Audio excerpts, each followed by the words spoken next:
नमस्कार, विवेक बुवा गोखले या यूट्यूब चॅनलला सबस्क्राईब करा आणि या चॅनलवरील नवीन व्हिडिओची माहिती प्रथम मिळवण्यासाठी बेल आयकॉनवर क्लिक करा.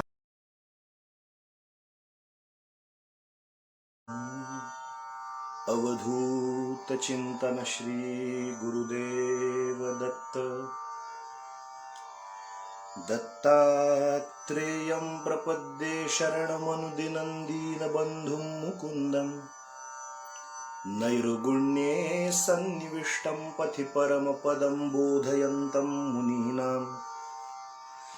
भस्माभ्यङ्गं जटाभिः सुललितमुकुटं दिक्पटं दिव्यरूपं. सह्याद्रौ नित्यवासं प्रमुदितममलं सद्गुरुं चारुशीलं. काषाय वाससमजं कमलाक्षमेकं.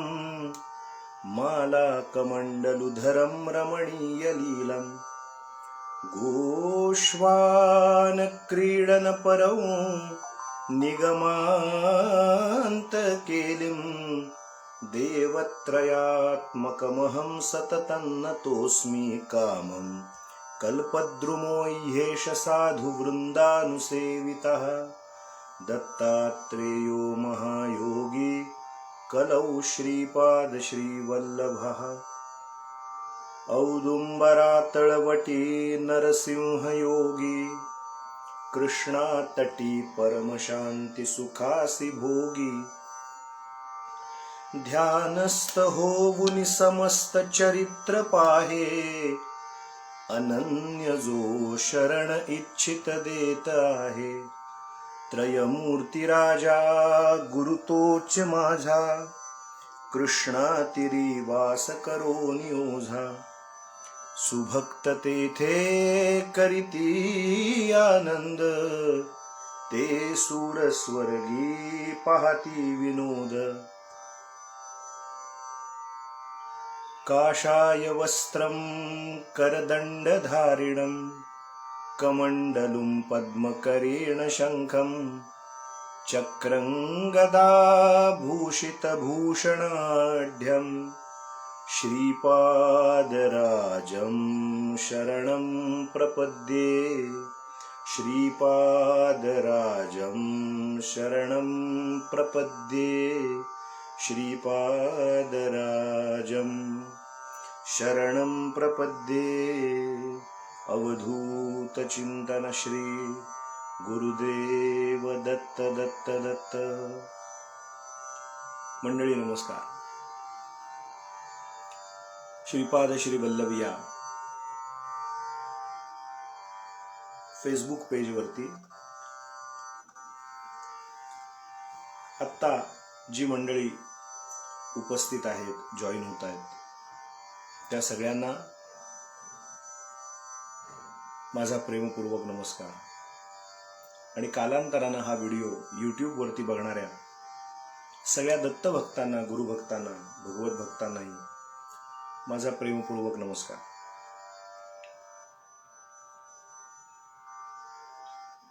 एक तत्वचर्चा व्हावी या न्यायानं, अशा शुद्ध विचारानं बघता बघता आजचा हा 9वा भाग आपण 9 दिवस सलग पाहतोय. मधले 5-6 महिने काही ना काही कारणांनी व्यस्त असल्यामुळं अधिक महिन्यातल्या प्रवचनांनंतर विशेषत्वानं लाईव्ह येण्याचा योग आला नाही. परंतु बाबांच्या आकस्मिक निधनानंतर कोविडच्या या काळामध्ये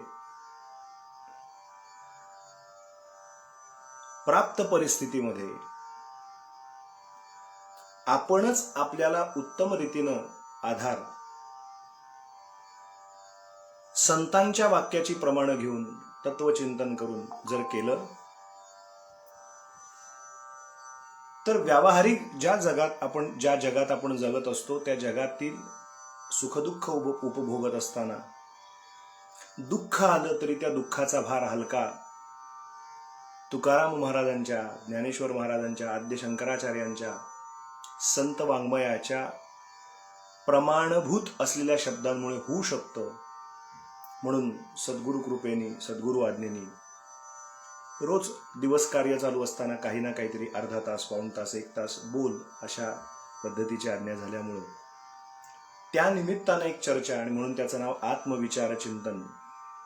आणि आपण रोज काही ना काहीतरी भाग पाहत असताना मीची व्याख्या काय आहे, मी नेमका कोण आहे, इथपासून आपण सुरुवात केली. आणि मग व्यवहारातला आपला मी आणि आध्यात्मिक सत्तेतला मी.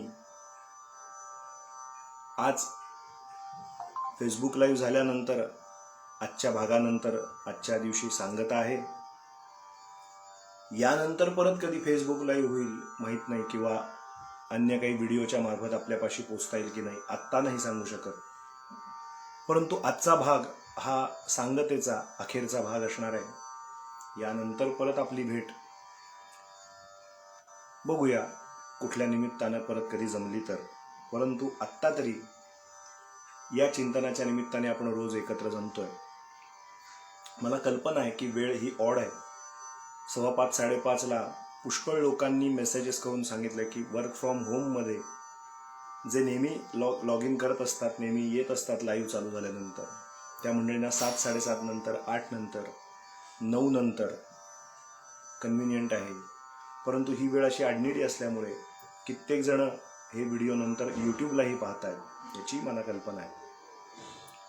तरी पण अन्य काही व्यवधानं आणि अन्य काही गोष्टी असल्यामुळे हीच वेळ योग्य असल्यामुळे रोज आपण 5:30ला इथे एकत्र जमतोय.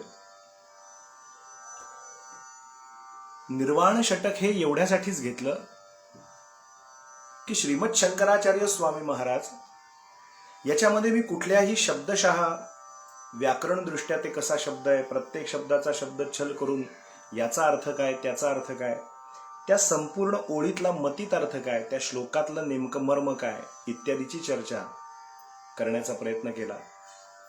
सुरुवातच इथून होते की मला मनोबुद्ध अहंकार चित्तानी नाहम, मी हे नाहीये. मन बुद्धी चित्त वृत्ती अहंकार मी नाहीये. मग कोण आहे मी? पंचवायू ते सुद्धा मी नाहीये. पहिल्या 2 श्लोकांमधून जर आपण पाहिलं तर आपल्या लक्षात येतं शरीरामध्ये जे वायू आहे त्या वायूंमध्ये मी नेहमी त्याच दिवशी पण बोललो होतो, 5 मुख्य वायू, पंचप्राण आणि पंच उपप्राण. प्रत्येक प्राणाचं एक एक कार्य सांगून ठेवलंय. श्रीमद भगवद्गीता 15व्या अध्यायामध्ये 14व्या श्लोकामध्ये भगवंत उदाहरण वर्णन करतात की शरीरात 5 प्राण आणि 5 उपप्राण, त्या प्रत्येक वायूचं स्थान ठरलेलं आहे. तो वायू कुठं राहतो शरीरामध्ये इतकं डिटेलिंग आहे. आणि तो वायू नेमकं काय करतो, ती प्राणशक्ती नेमकं शरीरात काय कार्य करते. पहिला प्राण जर आपण पाहिला तर ज्याला आपण प्राण असं म्हणतो, पंचप्राणातला, जेव्हा आपण नैवेद्य दाखवतो तेव्हा म्हणतो ना, सत्यंत वर्तवेन परिसिंचामी अमृतोपसरण स्वाहा, ओम प्राणाय स्वाहा, ओम अपानाय स्वाहा, ओम व्यानाय स्वाहा. त्यातला पहिला येतो तो प्राण. प्राणाय स्वाहा असा जेव्हा नैवेद्यात करतो, प्राण काय करतो तर तो प्राण जो आहे त्याचं जे स्थान आहे, श्रीमद भगवद्गीता आपल्याला सांगते की तो हृदयाच्या ठिकाणी आहे, तो मुखाच्या ठिकाणी आहे आणि तो नासिकेच्या ठिकाणी आहे. हृदय, मुख, नासिका याच्या ठिकाणी प्राण वायू मुक्कामाला आहे. श्वास बाहेर येणं, श्वास आत घेणं ही प्रक्रिया, आणि सर्वात महत्वाची प्रक्रिया प्राणशक्ती काय करते तर अन्न पचवण्याचं काम शरीरामध्ये जर कोण करत असेल तर प्राणवायू, प्राण, पंचप्राणातला पहिला प्राण.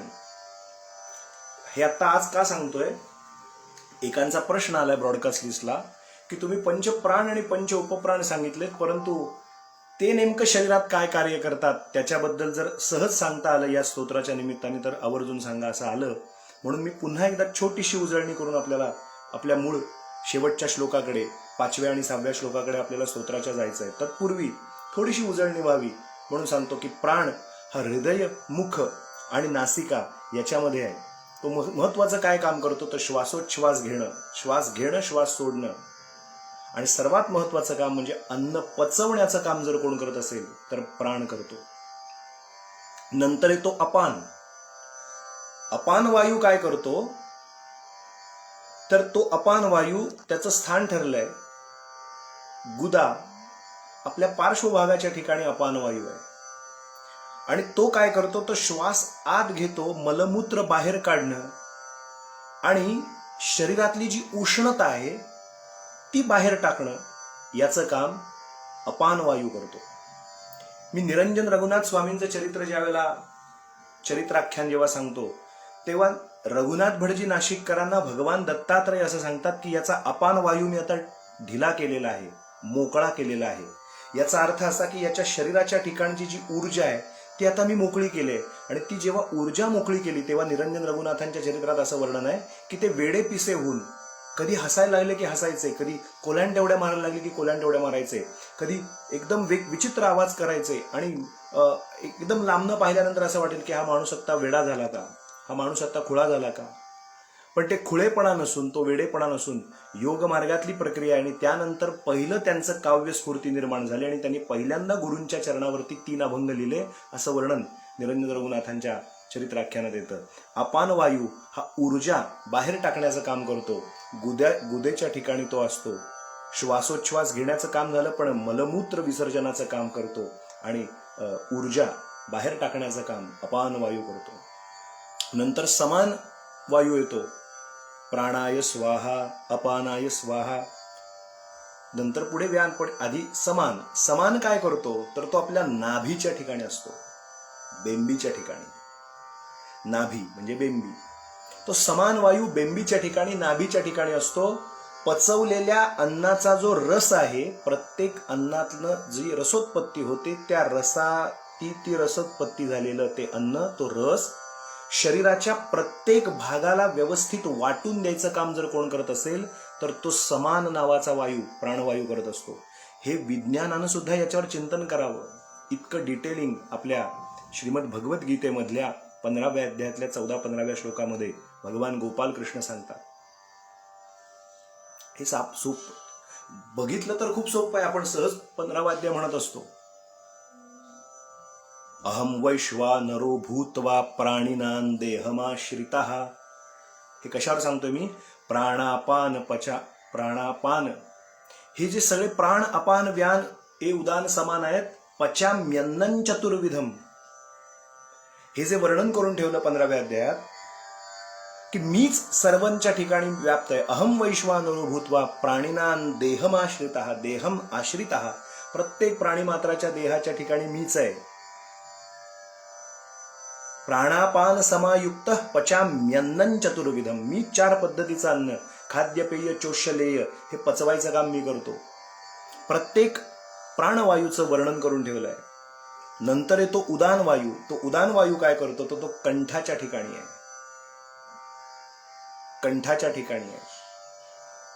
तो कंठाच्या ठिकाणी असतो. अन्नाचा घट्ट भाग जो आहे आणि जलभाग वेगवेगळा करण्याचं काम, नीट आहे का, तो कंठाच्या ठिकाणी राहतो उदान वायू.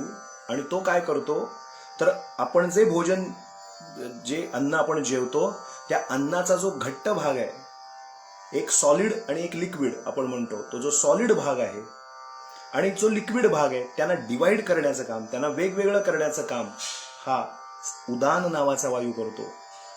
शरीरामध्ये सूक्ष्म शरीर, स्थूल शरीर हे जे आहे त्या शरीरात किंवा दुसऱ्या शरीरामध्ये किंवा दुसऱ्या लोकात घेऊन जाण्याचं कार्य हा समान उदान वायू जो आहे तो करतो.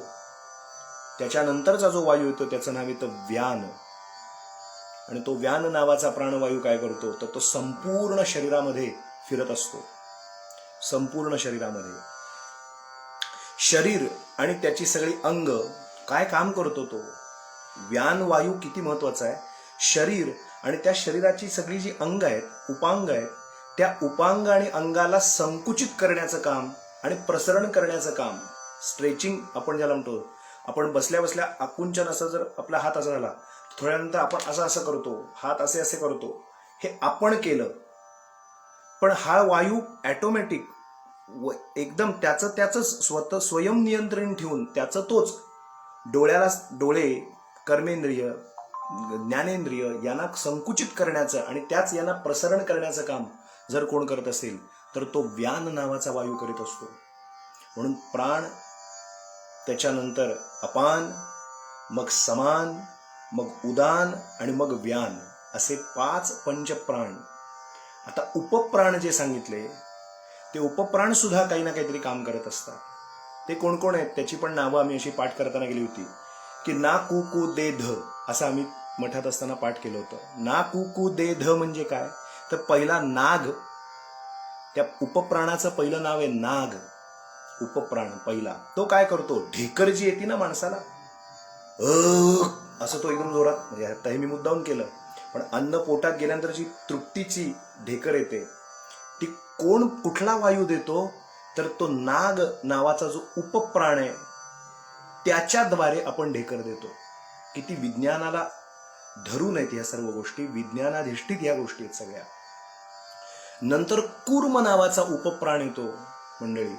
तो कूर्म नावाचा जो प्राण असतो तो डोळ्यांची उघडझाप आपोआप करायचं काम कूर्म नावाचा उपप्राण करतो. किती मजेदार गोष्टी आहेत बघा. त्याच्यानंतरचा जो पुढचा आहे, म्हणून मी म्हणलं ना कु कु, ना म्हणजे नाग, कु म्हणजे कूर्म.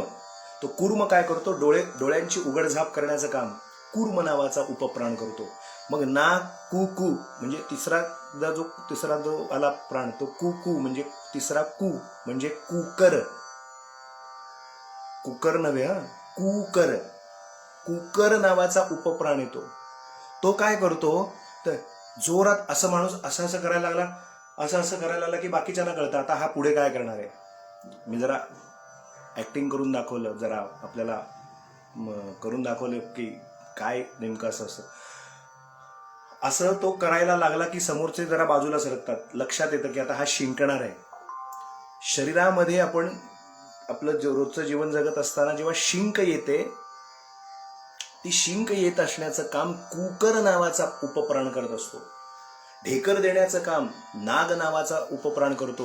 डोळ्यांची उघडझाप कूर्म नावाचा उपप्राण करतो. आता ना कु कु इथपर्यंत झालं. मग येतो दे. दे म्हणजे देवदत्त नावाचा चौथा उपप्राण आहे, त्याचं नाव आहे देवदत्त. तो काय करतो, हा माणूस जांभई देतो ना अशी पटकन बोलता बोलता, ती जी जांभई येते, ती जांभई येताना जो उपप्राण वायू जातो त्याचं नाव देवदत्त नावाचा उपप्राण आहे. आणि आमचे काणे महाराज म्हणायचे, सद्गुरू बेळगावचे, की सगळे पंचप्राण निर्वाण होऊ शकतात, त्यानंतरचे उपप्राण शरीरातनं बाहेर सोडून जातात मृत्यू समयाला, पण शेवटाला एक वायू शरीरात मरणोपरांत काही काळ असतो. जसा पंख्याचं बटन बंद केल्यानंतर सुद्धा पंखा थोडा वेळ चालू राहतो. लक्षात आलं हे उदाहरण. पंखा बंद केल्या लगेच तिन्हीच्या तिन्ही पाती थांबतात का? तिन्हीच्या तिन्ही पाती थांबत नाही. ती फिरत असताना त्याचं एक ठराविक गती झाल्यानंतर तो कमी कमी कमी कमी कमी कमी कमी थांबला. असं जसा पंखा थांबतो, हा एक दृष्टांत मी फक्त कळावं म्हणून सांगितलं. तसं 5 मुख्य प्राण गेले, 4 उपप्राण गेले. ना कु कु दे म्हणजे नाग, कूर्म, कुकर आणि देवदत्त हे 4ही गेले. प्राण, अपान, व्यान, उदान, समान तेही मुख्य प्राण गेले. मग हे 4 उपप्राण गेले. पण महाराज आमचे म्हणायचे की शेवटचा जो एक प्राण आहे त्याचं नाव आहे धनंजय. तो उपप्राण सांगितला. तो जो धनंजय उपप्राण आहे ना, तो धनंजय नावाचा उपप्राण साधू, संत, सत्पुरुष, सर्वसामान्य जीवांच्या ठिकाणी पण सत्पुरुषांच्या ठिकाणी पण धनंजय नावाचा प्राण असतो. तो कार्यान्वित राहतो. तो काय करतो तर तो एक शेवटचं महत्वाचं कार्य करत असतो.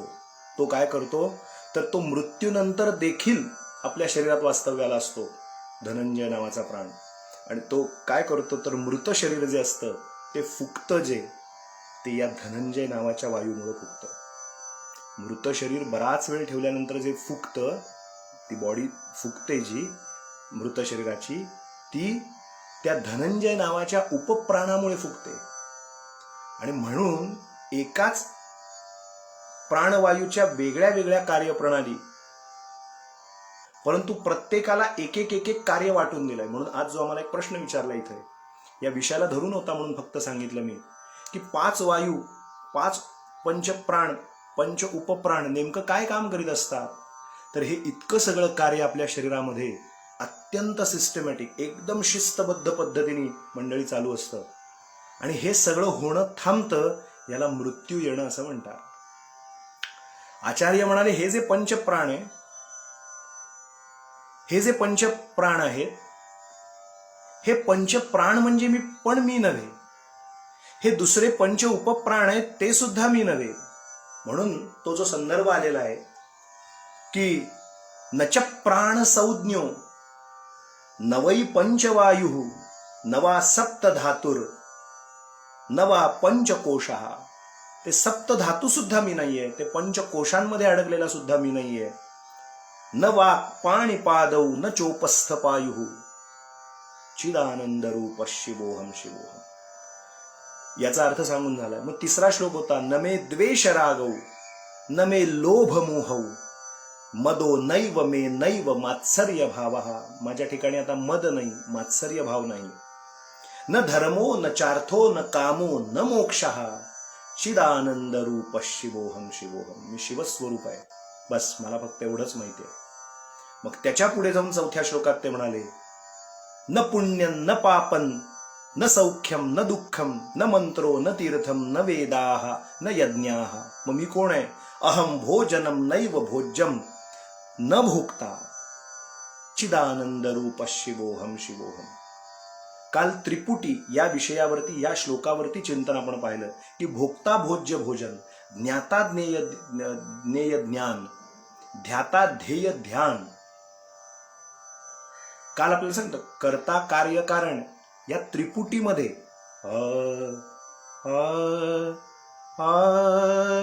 सांडिली त्रिपुटी सांडिली त्रिपुटी दीप उजळला घटी घटी अणुरणिया अणुरणिया महतो महीयाम.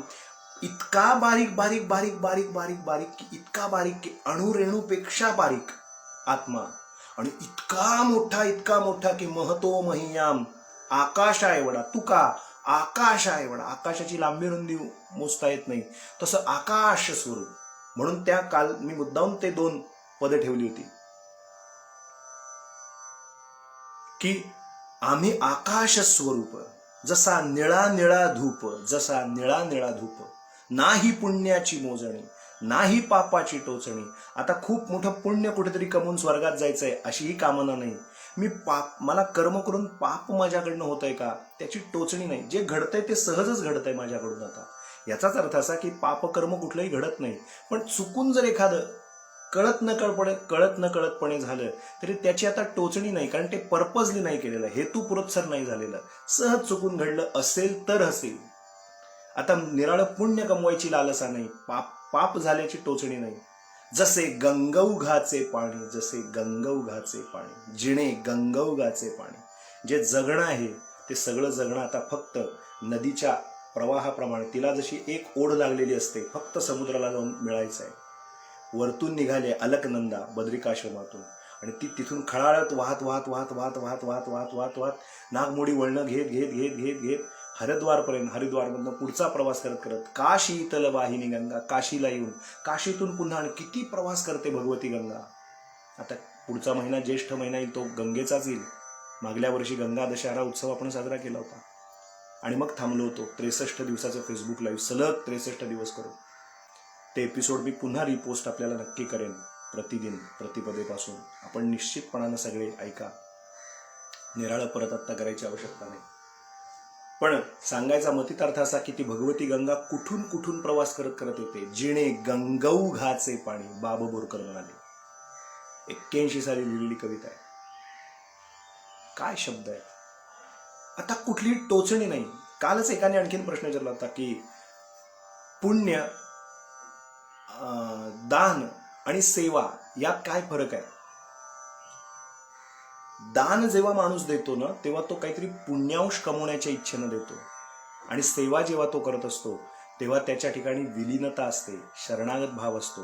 ज्याच्या ठिकाणी सेवा भाव असतो तो आत्यंतिक शरणागत भाव त्याने एका तत्वापाशी पत्करलेला असतो. तुम्ही जेव्हा सद्गुरूंचे, परमेश्वराचे अनन्य असे भक्त होता, अनन्य अशी शरणागत भावना तुमच्या चित्तात जागृत होते, तेव्हा तुम्ही कितीही श्रीमंत असलात, तुम्ही कितीही नावलौकिक मिळालेला असलात, तुम्हाला कितीही जगाने डोक्यावर घेतलेलं असतं, तुमच्याकडे कितीही मोठ्या मोठ्या डिग्र्या असल्या तरी तुम्ही सेवा करायला कधी लाज तुम्हाला वाटत नाही.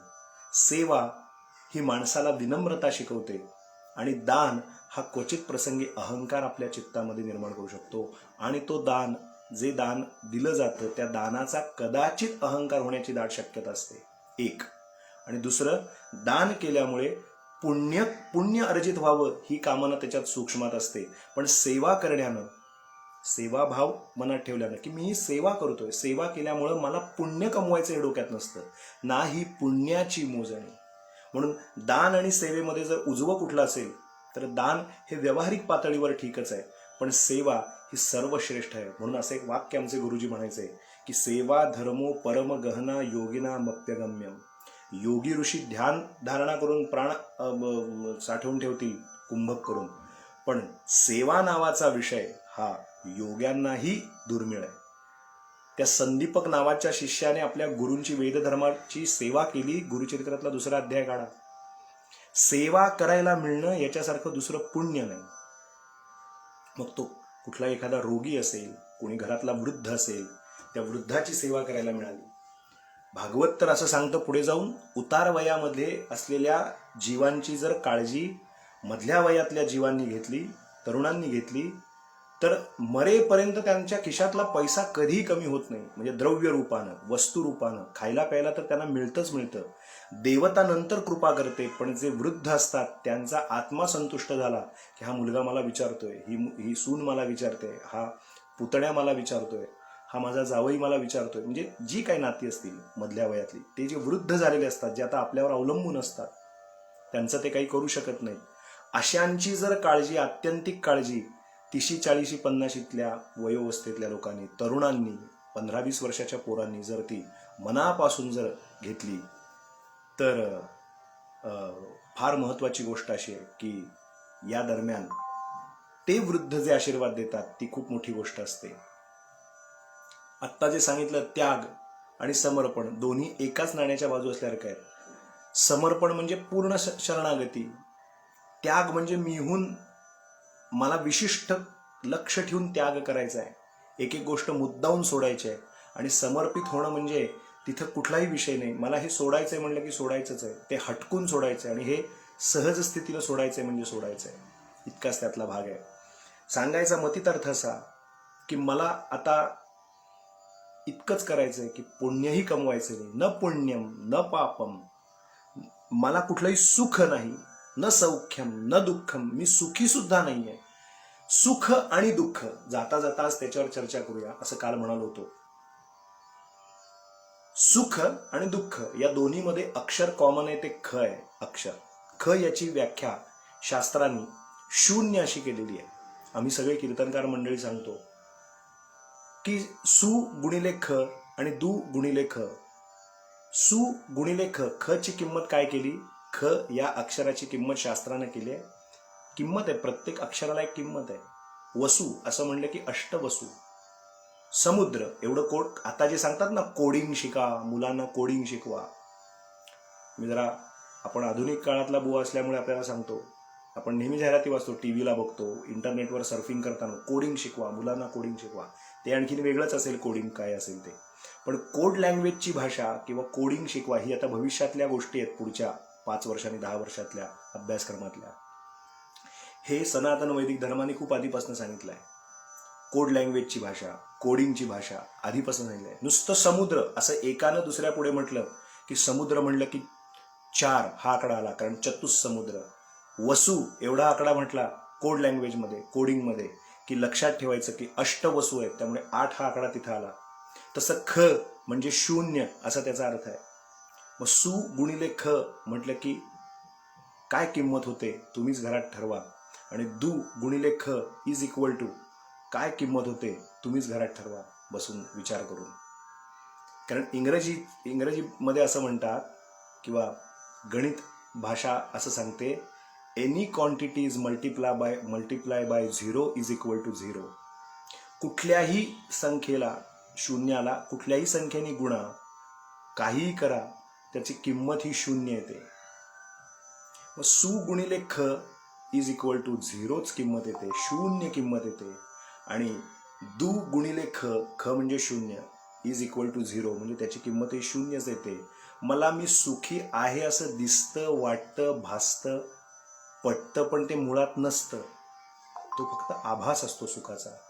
आणि मीच आत्ता दुःखी आहे असं मला वाटतं, दिसतं, वाटतं, पटतं, पण ते मी दुःखीही असत नाही. त्या अनुषंगाने आचार्य म्हणतात, न सौख्यम न दुःखम. ते स्थिती काल व्यक्ती परत्वे बदलत राहतं. उन्हाळा भरपूर आहे, 30, 38, 40, 42, 45 टेम्परेचर आहे आणि एसी राहू दे, पण एक पंखा सुद्धा नाही, घामाच्या अक्षरशः धारा वाहत आहेत, अंग सगळं घामानं सगळं शरीर थपथपलंय. अशा वेळेला आपण सुखी होऊ की दुःखी होऊ? स्वाभाविक आहे, प्राप्त परिस्थितीमध्ये उष्णतेमुळे शरीराला त्रास होतोय. आणि म्हणून मी म्हणतो, आपण एकमेकांच्या काय उकाडा आहे हो, अक्षरशः आता जीव जायला लागलाय. प्यायला पाणी होतं, ती बाटली सुद्धा सगळी संपली, आता आपल्या बरोबरची पाणी सुद्धा सगळं संपलं, अजून प्रवास किती आहे कोणास ठाऊक. काय उकाडा आहे हो, जीवाची घालमेल होते. आणि एवढ्यामध्ये कोणीतरी आला एखादा, थांबा हा, तुम्ही त्या आश्रमात किंवा त्या मठामध्ये कोणी, तुम्हाला त्रास होतोय, हा फिरता पंखा घेऊन आलोय, थोडा बिघडलाय, 1 किंवा 2 वरच तो फिरतो, 4-5 आकड्यावरती तो जात नाही, तेवढा स्पीडनी जात नाही, एक बिघडलाय जरा 1 किंवा 2 वर, पटकन समोरच्यांची रिॲक्शन येते, 1 तर 1, 2 वर तर 2, पहिले पंखा लावा. तो पंखा तिथे प्लगमध्ये तिथे लावल्यानंतर, पिन लावल्यानंतर जेव्हा पंखा लावला जातो आणि पहिला आणि दुसरा वरती तो फिरतो, क्रमांकावरती, आकड्यावरती, जे काही आहे ती जी उष्णता आहे ते कमी करण्याचं काम होतं. हा, आता जरा बरं वाटतंय. तो पंख्याचा वारा अंगावरती आल्यानंतर सुख होतं, पण ते वारा अंगावर येण्यापूर्वी त्या 38-40 टेम्परेचरमुळे घालमेल झाली होती. म्हणजे परिस्थितीमुळे, व्यक्तीमुळे, प्रसंगामुळे आपलं जे सुख किंवा आपलं जे दुःख आहे हे व्यक्तिसापेक्ष, परिस्थिती सापेक्ष असं आहे.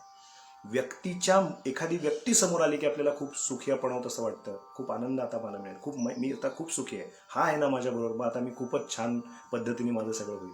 आणि हा आहे का आता हा डोक्याला तापच झाला, असं पण आपल्याला वाटणं म्हणजे दुःखी होणं हे व्यक्ती सापेक्ष आहे.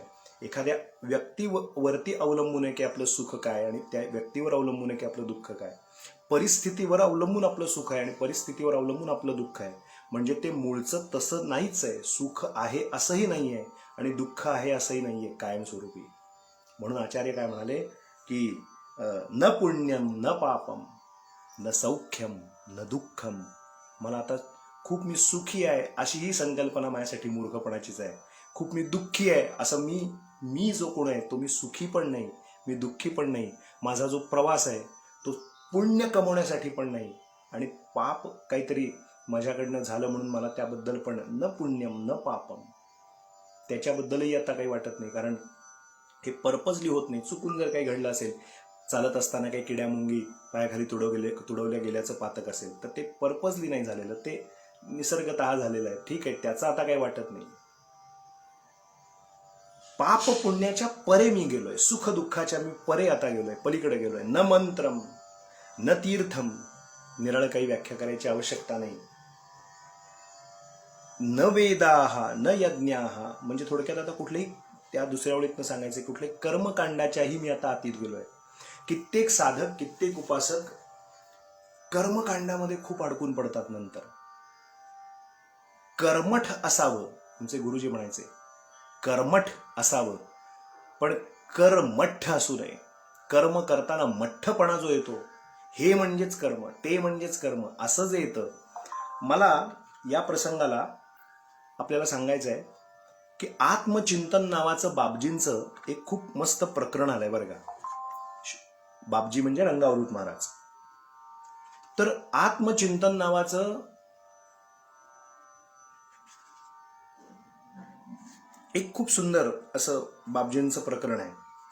त्याच्यात त्यांच्या शिष्यांनी त्यांना प्रश्न पाठवून विचारलाय आणि बापजींनी आत्मचिंतन म्हणून ओव्या लिहून पाठवल्या. त्या गुजराती आहेत. मग ते भाषा बापजींची आहे, गुजराती भाषा आहे. वाचा समग्र बने पत्र जेथी सुख अत्र परत्र करवू तत्कर्म सर्वत्र अन्यत्र धान न सेवू, अशी ती सुरुवात होते. आता गंमत काय माहितीये का या स्तोत्राची, आत्मचिंतन स्तोत्राची, तिसरी ओळीतलं तिसरं अक्षर जर उभं वाचत गेलं, मी पुन्हा नीट सांगतो, नीट ऐका. अशा बापजींनी ओळीनं ओव्या लिहिलेल्या आहेत.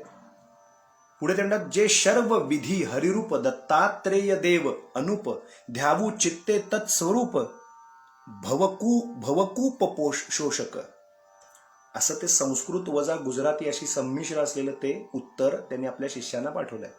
आता हे जे 4-4 ओव्या मिळून जे एक ओवी असे जे ओव्या त्यांच्या आलेल्या आहेत, त्याच्यात वाच्या समग्र बने पत्र. आता वाच्या समग्र त्यातला जो समग्र शब्द आला तो समग्रातला स हा बोल्ड टाईप मध्ये जर लिहिला बापजींच्या पत्रात असा आहे, तो स पासून स. मग पुढच्या ओळीत काय आलं, जे सर्व विधी हरिरूप, म्हणजे जे सर्व, पुढचा आलं श म्हणजे सर्व. मग पुढे काय, असं करत करत करत करत संपूर्ण जर ओव्या पाहिल्या ना तर तो श्लोक तयार होतो. सर्व धर्मान परित्यज्य मामेकम शरणम व्रज. बरं का, श्लोक कुठला तयार होतो गीतेतला, तर तो श्लोक असा होतो, सर्व धर्मान परित्यज्य मामेकम शरणम व्रज अहम त्वाम सर्व पापेभ्यो मोक्ष ईष्यामि मा शुचः.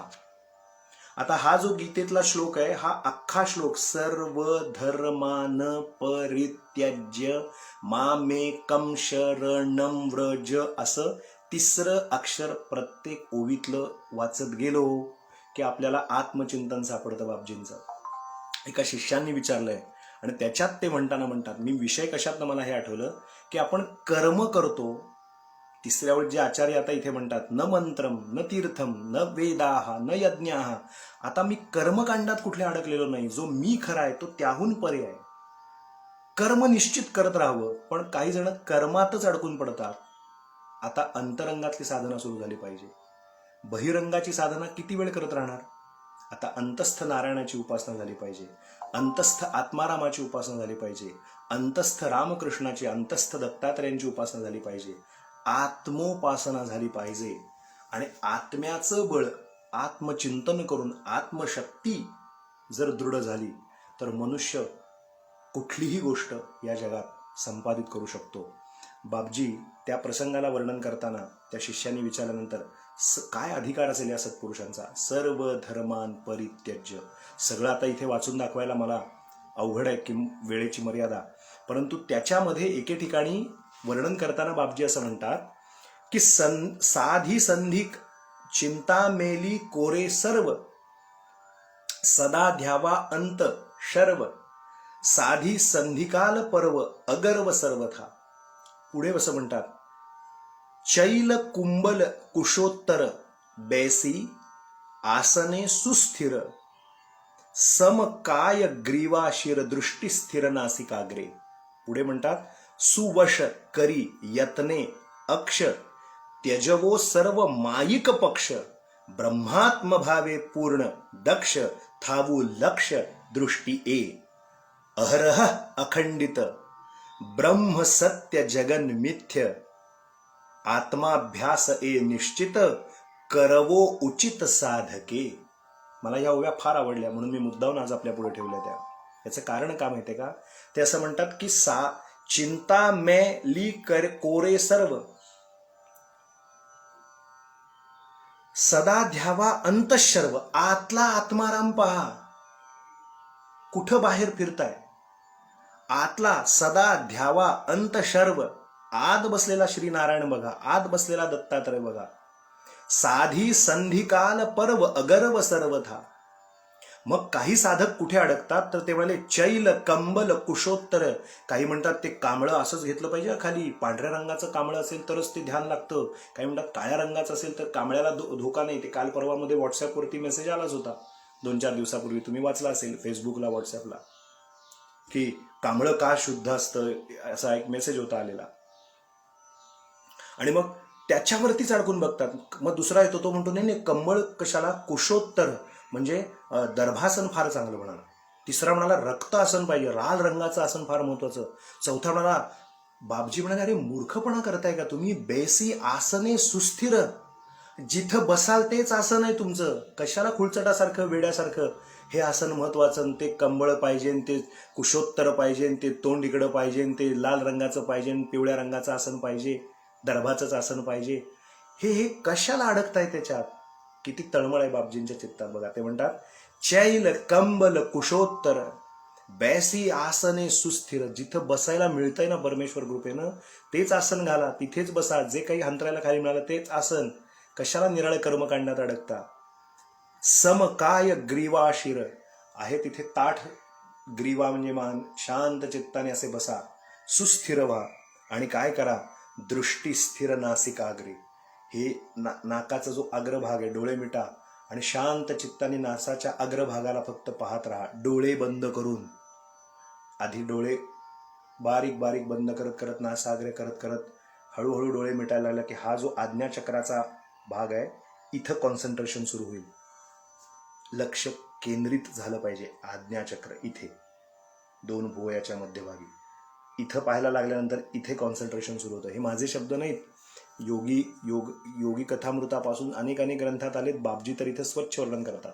समकाय ग्रीवाशीर, काया समस्थितीत आणा, विषम नको, द्वंद्व कुठलंही नको, सुखदुःखादी नको, शीतोष्णादी कुठलंही नको, थंडी वाजते असं नको आणि किती उकडतंय असंही नको, सुस्थिर आणा, काया स्थिर ठेवा, आसन स्थिर करा आणि ग्रीवा म्हणजे मान ताठ ठेवा, शिर असं एकदम व्यवस्थित, आणि डोळे मिटा, दृष्टी स्थिर नासिकाग्रे, डोळे बंद करून नाकाच्या अग्रभागाकडे पहा. मग काय करा, सुवश करी यत्ने अक्ष, आपले डोळे बंद करून बाह्य डोळे बंद करा. पण राजश्रीताई, खूप प्रश्न आपण डोक्यात नका ठेवू, माझी अशी विनंती, फक्त श्रवणाचं काम करा. त्याची सगळ्याची उत्तरं पुष्कळ ग्रंथ वाचल्यानंतर आपल्याला मिळतील. म्हणजे मी एक मनापासून आपल्याला सादर भूमिकेतून सांगतो, फक्त श्रवण करा. खूप काय होतं की आपण हेच का तेच का असे प्रश्न डोक्यात उगाच विचारायला लागल्यानंतर ती स्थानं संत सत्पुरुषांनी सांगून ठेवल्यात ना, त्या प्रत्येकाचं एक वैशिष्ट्य लिहिलेलं आहे, म्हणून त्या ठिकाणी आहे. प्रत्येकाबद्दलच असं लाईव्हमध्ये बोलणं केवळ अशक्य आहे. त्यामुळे प्रत्येक शंकेचं समाधान करणं केवळ अशक्य असल्यामुळे फक्त श्रवण आपण करूया. हा मुद्दा फार महत्त्वाचा सांगतो आपल्याला. खूप प्रश्न पडू देऊ नका. खूप प्रश्न पडू दिले की मग आपल्याला काहीच साधता येत नाही. प्रश्न एखाद दुसरे पडावेत, परंतु एकदा कळलं की कामाला लागावं, हा त्यातला महत्त्वाचा मुद्दा. सुवश करी यत्ने अक्ष, प्रयत्नपूर्वक डोळे शांतपणे बंद करून, त्यजवो सर्व माईक पक्ष, जे जे या नश्वर जगातलं आहे ते सगळं हळूहळू हळूहळू हळू विसरायचा प्रयत्न करा. त्यजवो सर्व माईक पक्ष, जे शाश्वत आहे त्याचं चिंतन करायचं आहे, आणि जे माईक आहे, जे नष्ट होणार आहे, यद दृष्टम तन नष्टम, जे दृश्य जगातलं आहे ते सगळं नष्ट होणार आहे, त्याचं चिंतन डोळे मिटल्यावर करायचं नाहीये. शांत बसा, आसन कुठलंही घ्या म्हणाले, कशाला त्यात झगडताय, ती पळीच पाहिजे, भांडच पाहिजे, अमकच पाहिजे, तेच पाहिजे, ही पूजा, ते हार, तेच तुळशी, तेच बेल, कशाला. हे असं सगळं करायचंय, पण एका मर्यादेपर्यंत करायचंय. त्याच्या पुढे गेल्यानंतरची ही स्थिती झाली पाहिजे. मग पुढे म्हणतात, ब्रह्मात्म भावे पूर्ण दक्ष, ब्रह्म आत्म भावे पूर्ण दक्ष, थावू लक्ष दृष्टीये. आता जे लक्ष ठेवू ते ब्रह्मचिंतन करून, मी म्हणजे परमात्म स्वरूप आहे, हे शरीर म्हणजे मी नव्हे, माझं आत्मस्वरूप ते आहे, तेच मी आहे, मीच ते आहे, असा एकाग्र भाव दृढ झाला पाहिजे. आत्मचिंतनाने इतका घट्ट झाला पाहिजे, दृढ झाला पाहिजे. आणि मग अहरह अखंडित, अहरह म्हणजे दिवसा रात्री मध्ये आधे केव्हाही, अहरह अखंडित, फक्त एक चिंतन करायचं की ब्रह्म सत्यम मिथ्या जगत, ब्रह्म केवळ एकमेव सत्य आहे, आणि हे माईक जग परिवर्तनशील आहे, ते सतत बदलत राहणार आहे. ते जगन मिथ्या म्हणजे खोटं अशा अर्थाने नसून परिवर्तन या दृष्टीने बदलत राहणार आहे. आणि आत्माभ्यास ए निश्चित, आपला चालू असलेला विषय त्याच्यावरती शिरपेच असावा, म्हणून आज बापजींचे हे शब्द आपल्या पुढे ठेवतोय. आत्माभ्यास निश्चित करवो उचित साधके. जे साधक आहेत त्यांनी ह्या उचित गोष्टी लक्षपूर्वक लक्षात ठेवाव्यात आणि फक्त लक्ष आत्मचिंतनात घालवावं. आणि हे सगळ्या असे असे असे अनेक पत्र आहेत. त्यामध्ये आत्मानात्मविचार पुढे आला, वेगवेगळ्या गोष्टी आल्या. हे असं सगळं त्यांनी खूप सुंदर यथार्थ वर्णन केलं. आणि त्यातलं प्रत्येक ओवीचं तिसरं अक्षर उभं वाचत गेलो की सर्व धर्मान परित्यज्य मामेकम शरणम व्रज. हा गीतेतला, श्रीमद भगवद्गीतेतला श्लोक तयार होतो. म्हणजे ही किती अलौकिक गोष्ट आहे पहा. म्हणून आचार्य म्हणाले की न पुण्यम न पापम न सौख्यम न दुःखम न मंत्रो न तीर्थम न. खूप तीर्थयात्रा करून सुद्धा 7 तासाने उलट बहिर्मुक्ताच येते. तीर्थावर गेलो की हॉटेल मिळालं का, खोली मिळाली का, लॉज मिळालं का, मिळालं तर तिथे पाणी आहे का 24 तास, संडास बाथरूम साफ आहेत का, सतरंजी मिळाली का, गादी आहे का, उशी आहे का. ज्या कामासाठी तीर्थयात्रेला जायचं असतं खऱ्या अर्थानं ते राहतं बाजूलाच आणि सगळ्या सोयी सुविधा जुळवण्यामध्येच निम्मा वेळ वाया जातो. काही जण अतिशय सिद्ध आणि आर्ततेनं नर्मदा परिक्रमा करतात, त्यांच्याविषयी क्षमा याचना, त्यांच्याबद्दल हे बोलणं नाही. परंतु पुष्कळ जण यात्रा कंपनी आणि यात्रेच्या मार्फत अशा पद्धतीनं व्यवहार करतात की सगळ्या सुविधांनी युक्त. मला रात्री झोपायला गादी असेल ना, मी चालायला थकलो तर मला गाडीतनं जाता येईल ना, माझ्या जेवणाची दुपारची रात्रीची नीट व्यवस्था आहे ना, मला नाश्ता सकाळी बीपीची गोळी घ्यायची असते, मग सकाळी मला नाश्ता मिळेल ना, 2 वेळचा चहा मला फार लागतो, तो सकाळचा रात्रीचा चहा तिथे मिळेल ना. किती व्यवस्था आम्ही करतो आणि मग यात्रेला जातो. ती यात्रा नव्हे, यातनांत्रायते ती यात्रा. जी आपल्या जन्म मरणाची यातना दूर करते तिला यात्रा असं म्हणतात. थोडा त्रास, थोडी कळ सहन करावी लागली यात्रेत तर करावी, पण सगळ्या सुखसुविधांची निर्मिती करून जी केली जाते ती यात्रा नसते, तिला टूर असं म्हणतात. टूर. यात्रा म्हणजे जशी स्थिती असेल, नियोजन केलंय पण काही 19-20 झालं, काही कमी जास्त असेल, 4 दिवस राहायचंय. ज्या तीर्थक्षेत्राला चाललंय 5 दिवसाचं काढायचं दिवस. का आयुष्य थोडीच, हा सोय असावी, सोयीचा विचार असावा, पण ते असंच हवं, तसंच हवं, तसं असेल तर मला ऍडजस्ट होईल, मला पांघरूणच पाहिजे, गादीच पाहिजे, रगच पाहिजे, रात्री गुड नाईट पाहिजे त्या खोलीमध्ये, मग ते नसेल तर काहीतरी दुसरं आणखीन काहीतरी पाहिजे.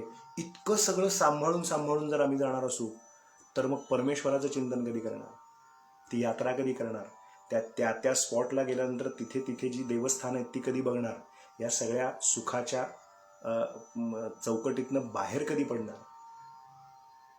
म्हणून काय सुंदर वर्णन आचार्य करतात. न तीर्थम न मंत्रम. आता कुठल्या तीर्थक्षेत्राला जायची आवश्यकता नाही, एकदा कळलं. म्हणून नामदेव महाराज म्हणे तीर्थ विठ्ठल क्षेत्र विठ्ठल देव विठ्ठल देवपूजा विठ्ठल तीर्थ विठ्ठल क्षेत्र विठ्ठल. तीर्थ विठ्ठल, क्षेत्र विठ्ठल, देव विठ्ठल, देवपूजा विठ्ठल. हे जी सगळी संदर्भ येतात हे या अनुषंगाने येतात. म्हणून न पुण्यम न पापम न सौख्यम न दुःखम न मंत्रो न तीर्थम न वेदाः न यज्ञाः. मग कोण आहे मी? सद्गुरूंना सांगतायत आचार्य.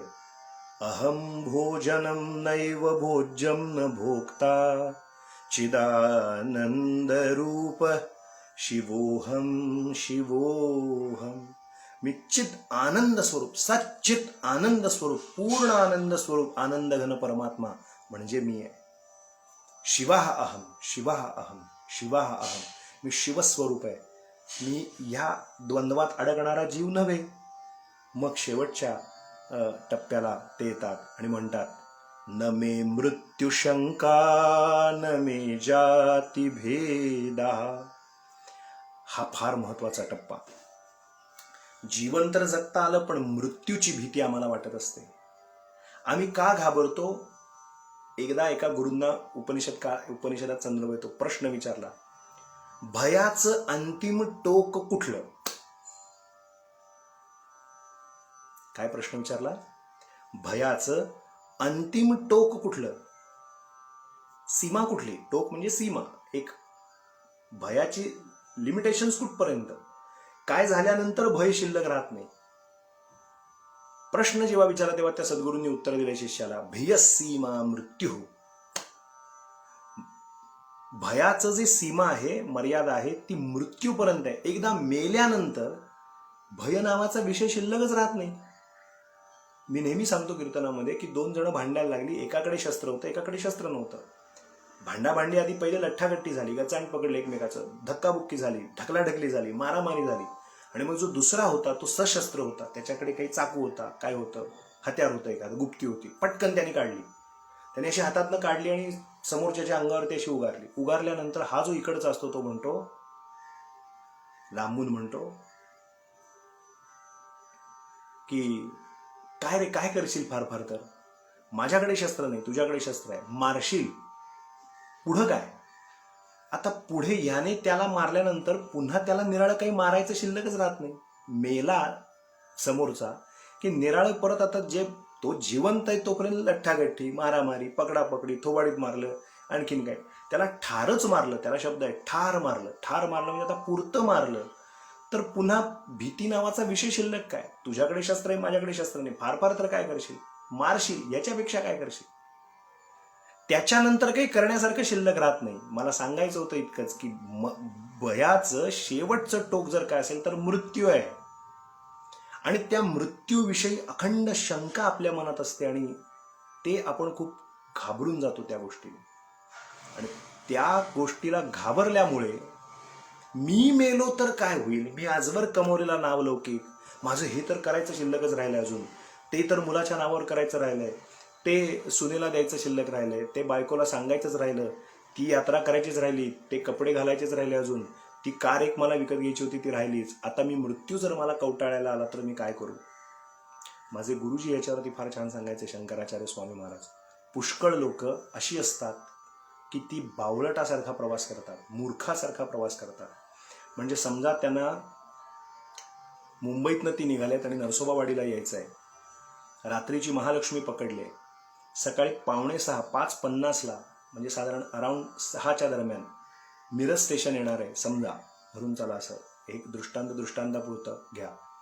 5:50 5:45 वाजता मिरजेला जर गाडी येणार असेल तर जो शहाणा आहे, हुशार आहे, ज्याला प्रवासाची सवय आहे, ज्याला अचूक निर्णय घेता येतात, तो काय करतो तर तो नियोजन ज्याचं परफेक्ट आहे, योग्य आहे, तो काय करतो, 5 ते 5:15 झाले की लोळत पडत नाही तिथे.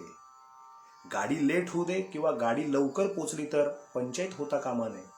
तो 5 वाजल्यापासून 5 5:15च्या दरम्यान उठतो, त्या तिथे जिथे सिंक असेल तिथे दात घासून घेतो, टॉयलेटला जायचं तर जाऊन येतो, आपलं सगळं आवरून घेतो, बॅगा भरलेल्याच असतात, त्याच्या ज्या चेन लावलेल्या असतात त्या काढतो, साखळ्या लावल्या असतील तर ट्रेनमध्ये त्या सगळ्या काढतो, काही झोपताना खाली बेडशीट घातलं असेल त्याच्या घड्या घालून ठेवतो, जे पांघरायला पांघरून घेतलं असेल त्याची घडी घालून घेतो, काढलेली घडी घातलेली ती घडी घातली पांघरुणाची हंतरुणाची ती पुन्हा पिशवीत टाकतो, पॅक करतो बॅग. 5:30 झाले, 5:35 5:40 तो आपली बॅग लावून तयार असतो आणि तो वाट बघतो. जो चांगला प्रवासी असतो, प्रवासातला जो नित्य फिरणारा असतो, ज्याला त्या प्रवासाची जाणीव असते, तो डोक्यात कॅल्क्युलेशन करतो, 5:50 स्टेशन येणार आहे, 5:40 5:45 मी तयार असलं पाहिजे सर्वथैव.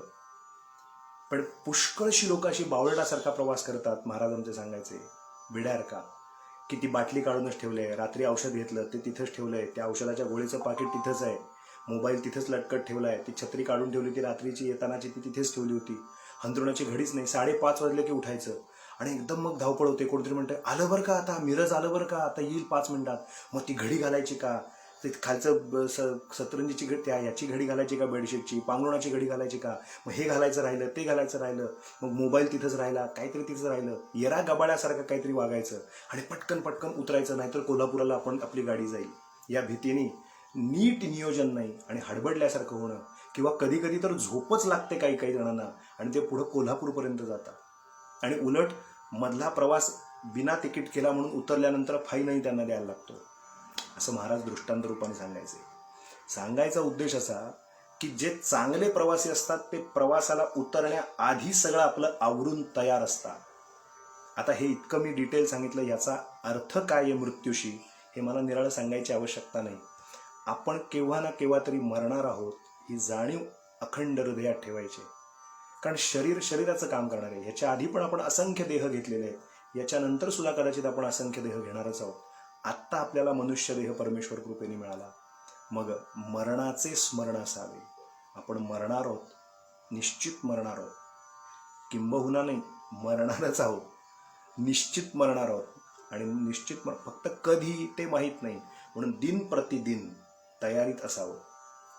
ज्या दिवशी कधी मी तर आत्ता नेहमी परिचयाचे जेवढे आजूबाजूला आमचे जेव्हा इंटरॅक्शन होत असतं तेव्हा सांगतो की इथून पुढे माझं हे वाक्य कदाचित आपल्याला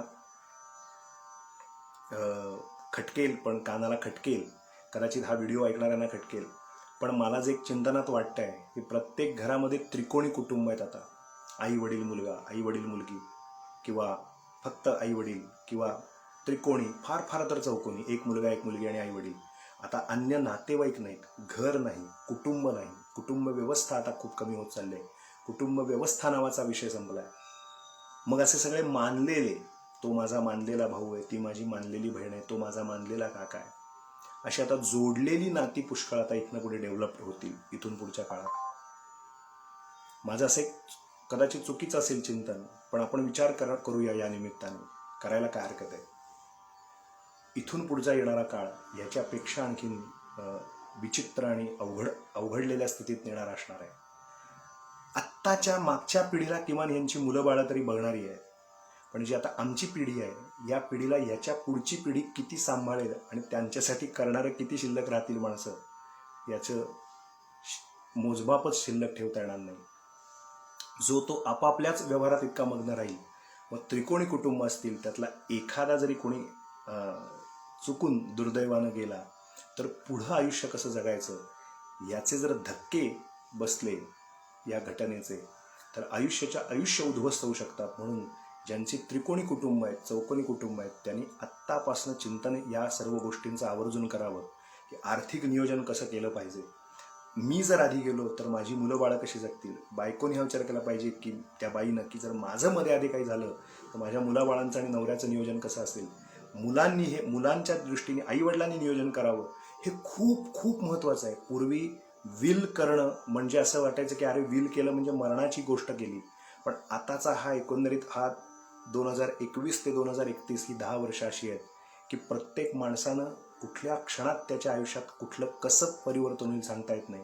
त्यामुळे त्याने आपले सगळे आर्थिक व्यवहार, कोणाचं देणं काही द्यायचं असेल तर, कोणाचं येणं यायचं असेल तर, कोणासाठी कुठला शब्द दिला असेल तर, या सगळ्या गोष्टींवर खूप बारकाईनं चिंतन करून घरात ते बोललं पाहिजे, घरातल्यांना ते सांगितलं पाहिजे. अन्यथा त्रिकोणी चौकोनी कुटुंबातली एक एक व्यक्ती जर कोण पुढं कोण मागं कमी जास्त जर झालं तर आयुष्य उद्ध्वस्त होऊ शकतात.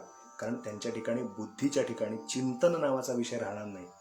आणि ही अभद्र चर्चा म्हणून नव्हे, अभद्र नाही पण वास्तवाचं भान निर्माण करून देणारी चर्चा असल्यामुळे घरात मोकळेपणानं याविषयी बोलायची फार आता मंडळी आवश्यकता आहे की कोण पुढं कोण मागं, प्रत्येकानं आपल्या मनाची तयारी करून ठेवा. स्टेशन यायच्या आत आपलं सामान आवरून तयार असलं पाहिजे. मृत्यू येणार आहे म्हणून पण मृत्यूला घाबरून चालणार नाही. आला तर येऊ दे, त्याला त्याचं कार्य करू दे. मी माझ्या पद्धतीनं माझं आयुष्य उत्तम पद्धतीने जगलेलो आहे किंवा जगलेले आहे, मी समाधानी आहे माझ्या आयुष्याविषयी, अशी एक समाधानाची भावना निर्माण झाली पाहिजे. आणि मृत्यू कधी येवो, तो येण्यापूर्वी मी तयार आहे सामान पॅक करून. तो आल्याची वर्दी मिळाल्यानंतर मला हे करायचंय ते करायचंय असं हडबडल्यासारखं होता कामा नव्हे. आमचं ते होऊ नये याची काळजी आपण सर्वत्रांनी घेतली पाहिजे. सांगायचा मतितार्थ असा, आचार्य नेमकं तेच शब्द सांगतात, न मे मृत्यू शंका. मला आता कुठलीही मृत्यूची शंका नाही. तो यायचा आहे तसा येऊ दे. त्याच्याविषयीचं घाबरणं, भय हे सुद्धा आता नाही. न मे मृत्यू शंका न मे जाती भेद. हा ब्राह्मण आहे, क्षत्रिय, वैश्य, शूद्र आहे, हा या जातीतला आहे, तो त्या जातीतला आहे. या सर्व गोष्टी आता एका विशिष्ट उंचीला गेल्यानंतर माझ्यासाठी मॅटर नाही करत, माझ्यासाठी त्या लागू पडत नाही. मी त्यात आता अडकलो नाही. याचा स्पर्श झाला, त्याचा स्पर्श झाला, तो तसा आहे, हा असा आहे. या सर्व गोष्टीच्या पलीकडे मी आहे. न मे जाती भेद. याचा एक अर्थ फक्त जातीतला भेद आणि जाती म्हणजे प्रकार. कुठल्याही एका विशिष्ट प्रकारालाच धरून राहणं असंही नाही. जाती आपण म्हणू ना, हे या जातीतलं आहे, ते त्या जातीतलं आहे. जातीतलं म्हणजे प्रकारातलं. मी अशाच प्रकारचं अन्न खातो असं नाही. थोडक्यात मला जर उद्या फुटपाथवर राहायची वेळ आली तरी सुद्धा माझी तयारी आहे, आणि मला उद्या 5 स्टारमध्ये जायची वेळ आली तरी चालेल. हा पण एक जाती म्हणजे प्रकार आहे. मला कुठल्याही परिस्थितीत, मला आज फक्त मऊ भात खायला मिळाला तरी चालणार आहे, आणि उद्या आधी पंचपक्वान्न खायला मिळालं तरी सुद्धा मला चालणार आहे. मला कुठल्याही जातीमध्ये, आता कुठल्याही प्रकारामध्येच मी अडकून पडलेलो नाही. हे मिळालं तरच माझं होतं. न मे जाती भेदा, मग न मे मृत्यू शंका, मला आता कुठली मृत्यूची शंका नाही. याच्या पुढे जाऊन ते फार मजेदार म्हणतात, पिता नैव मे नैव माता न जन्म. आता माझे कोणीही आई वडील नाहीये. फार महत्वाचा श्लोक आहे हा. मला जन्माला घालणारे आई वडील आहेत, पण आई वडील हेच म्हणजे माझं कोणतरी आहे, याचा अर्थ आपण लक्षात घ्या. खूप धोक्याचा विषय हा, म्हणजे गैरसमज निर्माण होण्याचा विषय होईल. कोणीतरी लगेच कमेंटमध्ये प्रश्न जाईल, मग मातृदेवो भव पितृदेवो भव कसं म्हटलं? बरोबर आहे. पुन्हा सांगतो, मातृदेवो भव पितृदेवो भव आचार्य देवो भव अतिथी देवो भव हे कुठल्या उंचीवर म्हटलंय ते मोजायला नको का? ते पहिल्या टप्प्यावरती बोललंय. हे जे बोलणं चाललंय हे सगळं आफ्टर PhD त्याच्यानंतरचं हे बोलणं चाललंय. समर्थांचा दासबोध त्यासाठी उघडा. समर्थ असं म्हणतात की अरे तू अनेक जन्मात अनेक माता झाल्या तुला लेका. बकरीच्या पोटी जन्माला असल्यावर ती बकरी ही तुझी आई होती, गाईच्या पोटी जन्माला असल्यावर गाय ही तुझी आई होती, सिंहिणीच्या पोटी असल्यावर सिंहिणी आई होती. तसं आत्ता माणूस म्हणून जन्माल्यानंतर जी कोण आई आहे ही तुझी आत्ता आई आहे. मग एवढं ममत्व का? तू अनेक जन्मात अनेक मातांच्या उदरी आलास, अनेक जन्मात तुला अनेक पिता लाभले, त्या जन्मातले त्या देहातले पिता तुला पिता होतेच ना, वडील वडील होतेच. मग आई वडील अनेक जन्माचे तुला लाभत आले, तसे या जन्मामध्ये हे आई हे वडील मिळाले. तू तिथे किती अडकून पडणार आहेस हे तू ठरव. शंकराचार्य म्हणाले, न मे मृत्यू शंका न मे जाती भेद. पुढे म्हणतात, पिता नैव मे नैव माता न जन्म. मी आता कुठलेही, या जन्मात माझे वडील कोण आहेत ते मान्य आहे, या जन्मात माझी आई कोण आहे हे मला मान्य आहे, पण मी तिथं आता ममत्व भावनेनं अडकणार नाही. तिथं सुद्धा माझा जीव अडकून ठेवणार नाही.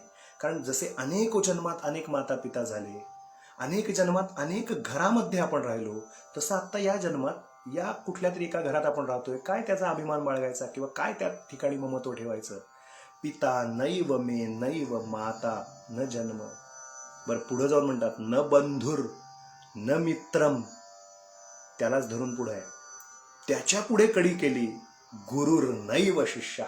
ना मी कोणाचा गुरु आहे ना मी कोणाचा शिष्य आहे, त्याच्याही पलीकडे मी आहे. मी जो आहे तो कुठे आहे? म्हणून आत्मचिंतन. या सगळ्या द्वंद्वाच्याही पलीकडे मी आहे. न मे, मी हे नाहीये, मी हे नाहीये. न अहम, मी असा नाहीये, मी असा नाहीये. याला निषेध सिद्धी असं म्हटलेलं आहे. निषेधातून सिद्धी केले. हे मी नाहीये. तन्न ते मी नाहीये. तन्न हेच मराठीमध्ये म्हणतात, न इति हे नाही, हे नाही, हे मी नाही, हे मी नाही, हे मी नाही. असं मी नाही, हे मी नाही म्हटल्यानंतर जे शिल्लक राहतं ते मी आहे. पुन्हा वाक्य सांगतो, हे मी नाही, हे तर मी मुळीच नाही. पिता नैव मे नैव माता न जन्म न बंधुर न मित्रम गुरुर नैव शिष्य. मी याही लिमिटेशन्स मध्ये अडकलेलो नाही. हा माझा भाऊ आहे, तो माझा मित्र आहे, ते माझे गुरु आहेत, किंवा मी कोणाचा तरी गुरु आहे, किंवा मी कोणाचा तरी शिष्य आहे. चॅट याच्या सुद्धा मध्ये मी अडकलेलो नाही. याच्याही पलीकडे मी गेलोय. चिदानंद रूप शिवोहम शिवोहम. हे नाही असं म्हटल्यानंतर जे शिल्लक राहतं ते जे आहे ते मी आहे. वेदांती भाषा आहे ती आचार्यांची. एकदा असं झालं की गोष्ट आमचे गुरुजी सांगायचे, महाराज सांगायचे. एक राजा होता, बादशाह. तो म्हणाला, न संपणारी गोष्ट ऐकायची. न संपणारी गोष्ट हवी, पण कशी हवी? न संपणारी. आता हे राजे लोक यांच्या डोक्यात काय येईल काय सांगता येत नाही. मला म्हणाला अशी गोष्ट ऐकायची आहे. बादशाह म्हणाला की न संपणारी गोष्ट ऐकायची आहे. तुम्ही ही गोष्ट ऐकली असेल, पण ज्यांनी ऐकली नसेल त्यांच्यासाठी मुद्दाहून सांगतो. गंमत अशी घडली की बिरबल शांत राहिले. बाकीचे काही होते. दरबार भरला. राजाने विचारलं, बादशाहने विचारलं, कोणाचं काय, कोणाचं काय, कोण किती दिवस सांगेल एकटा उभा राहिला. एक जण उभा राहिला. तो म्हणाला, हात वर केला आणि बोला, तुमचं काय? म्हणाले, मी गोष्ट सांगेन. बरं, राजाने काय सांगितलं, गोष्टीचा संदर्भ असलाच पाहिजे असं काही नाही. म्हणजे कसं, शाळेत असताना एखादा ऑफ पिरियड असला की आम्हाला असायचं ना शाळेमध्ये, कॉलेजमध्ये, की बोलत राहा काही. सीमा तिकडून आली, रमेश पळत गेला, क्रिकेट खेळायला विवेक आला, काहीही बडबडा, पण बडबडत राहा, बडबडत राहा. संदर्भ असला पाहिजे. असेल तर छानच आहे, पण असलाच पाहिजे असं काही नाही. बडबडत राहा, बोलत राहा, अखंड बडबडा. किती तुमच्याकडे ते स्किल आहे बोलण्याचं ते पाहायचंय. असं ऑफ पिरियड असताना खेळ खेळायचे किंवा वेळ काढायचे. त्यात एक मजा यायची की संदर्भ घेऊन काहीच बोलायचं नाही आणि तेव्हा बोलताना मग आठवावं लागतं, मग ते जुळवावं लागतात वाक्य, मग त्यातनं मजा येत जाते. तर तो भाग जसा असतो तसं राजाने सांगितलं, मला न संपणारी गोष्ट ऐकायची.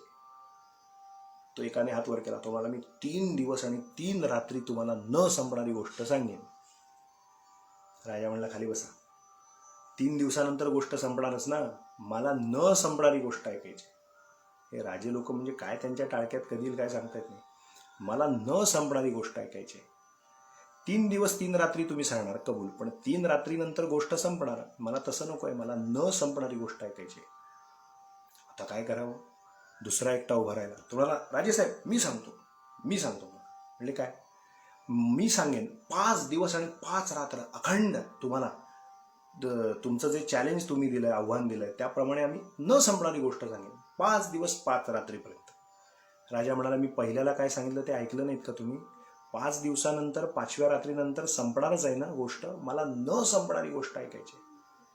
आणखीन एकटा उभा राहिला. तो म्हणाला, मी 10 दिवस 10 रात्र मी गोष्ट सांगेन. राजा म्हणला, खाली बसा.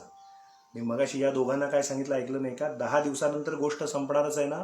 मला न संपणारी गोष्ट ऐकायची. आता ह्या वेडेपणाला काय म्हणावं राजाच्या? सगळे हतबल झाले. हो, काय आता किती सांगणार? आणि असा हा जणू काय ऐकणार आहे? 5 दिवस आणि 7 दिवस आणि 10 दिवस. आता आम्ही तयार आहोत 3 दिवस सांगायला, 5 दिवस सांगायला, तो काय जो नजराणा आहे तो मिळेल म्हणून. 10 दिवस काहीतरी अदवा तदवा बडबडतच राहायचंय. 10 दिवस बडबडत राहू. असा हा किती ऐकणार आहे 10 दिवस राजा? असं मनात सगळेजण म्हणतायत दरबारातले. बिरबल शांतपणे उभे होते. सगळे हतबल झाले आणि राजाने पटकन विचारलं, क्यो बिरबल, आपल्या दरबारामध्ये अशी एकही व्यक्ती नाही की जी मला न संपणारी गोष्ट सांगेल? आणि तुमच्यासारखा चतुर माणूस असताना सुद्धा तुम्ही मला न संपणारी गोष्ट तुम्ही सुद्धा सांगू शकत नाही? बिरबल पुढे आले. बिरबल म्हणाले, बादशाह, अहो तुमच्या दरबारात मी इथं असताना आपली आज्ञा कशी मी मोडेन? मी सांगेन ना म्हणाले तुम्हाला न संपणारी गोष्ट. राजाने उलटा प्रश्न विचारला, किती दिवस? 3 दिवस का 5 दिवस? अहो म्हणले, तुम्हालाच ऐकायची ना न संपणारी गोष्ट. मग ती किती दिवस चालेल? काय सांगता? म्हणजे माझं जे डोक्यात आहे की मला न संपणारी गोष्ट ऐकायची तसं तुम्ही सांगाल? हो म्हणाले. मग दिवसाचं बंधन येतच कुठे? 3 दिवस, 7 दिवस, 10 दिवस असं नाहीच मुळी. मी सांगतच जाणार आणि तुम्ही ऐकतच जायचं. मी सांगतच जाणार, तुम्ही ऐकतच जायचं. मी सांगतच जाणार, तुम्ही ऐकतच जायचं. राजाला काय आनंद झाला. वा रे वा. म्हणजे जे माझं जे उद्दिष्ट होतं की माझ्या दरबारात असा कोणीतरी माणूस पाहिजे की जो मला न संपणारी गोष्ट सांगेल, आहे वा, एक तरी आहे बिरबलासारखा. बिरबल खरंच मला न संपणारी गोष्ट सांगणार? बिरबल म्हणाले, मी सांगणार, पण माझी एक अट आहे, प्रेमाची अट. ती तुम्ही पूर्ण करायला पाहिजे. क्या? बरं, बादशाने विचारलं, काय अट आहे? म्हणजे अट एकच आहे की होईल काय की तुमची अट काय आहे? न संपणारी गोष्ट सांगायची. आता मी गोष्ट सांगेन, बरं, त्याला काही बंधनं नाही आहेत संदर्भाची. मी काही बडबडायचंय. थोडक्यात मी संदर्भाचं किंवा असंदर्भाचं काही बडबडत बसायचंय. तुम्हाला गोष्ट सांगत राहायचंय. हे मला मुद्दा कळला. पण मी गोष्ट सांगत राहीन आणि तुम्ही समोर बसून जर झोपा काढायला लागलात, 5 तास तुम्ही झोपताय आणि मी आपला बडबडतोय, मग उपयोग काय? तसं नाही चालणार.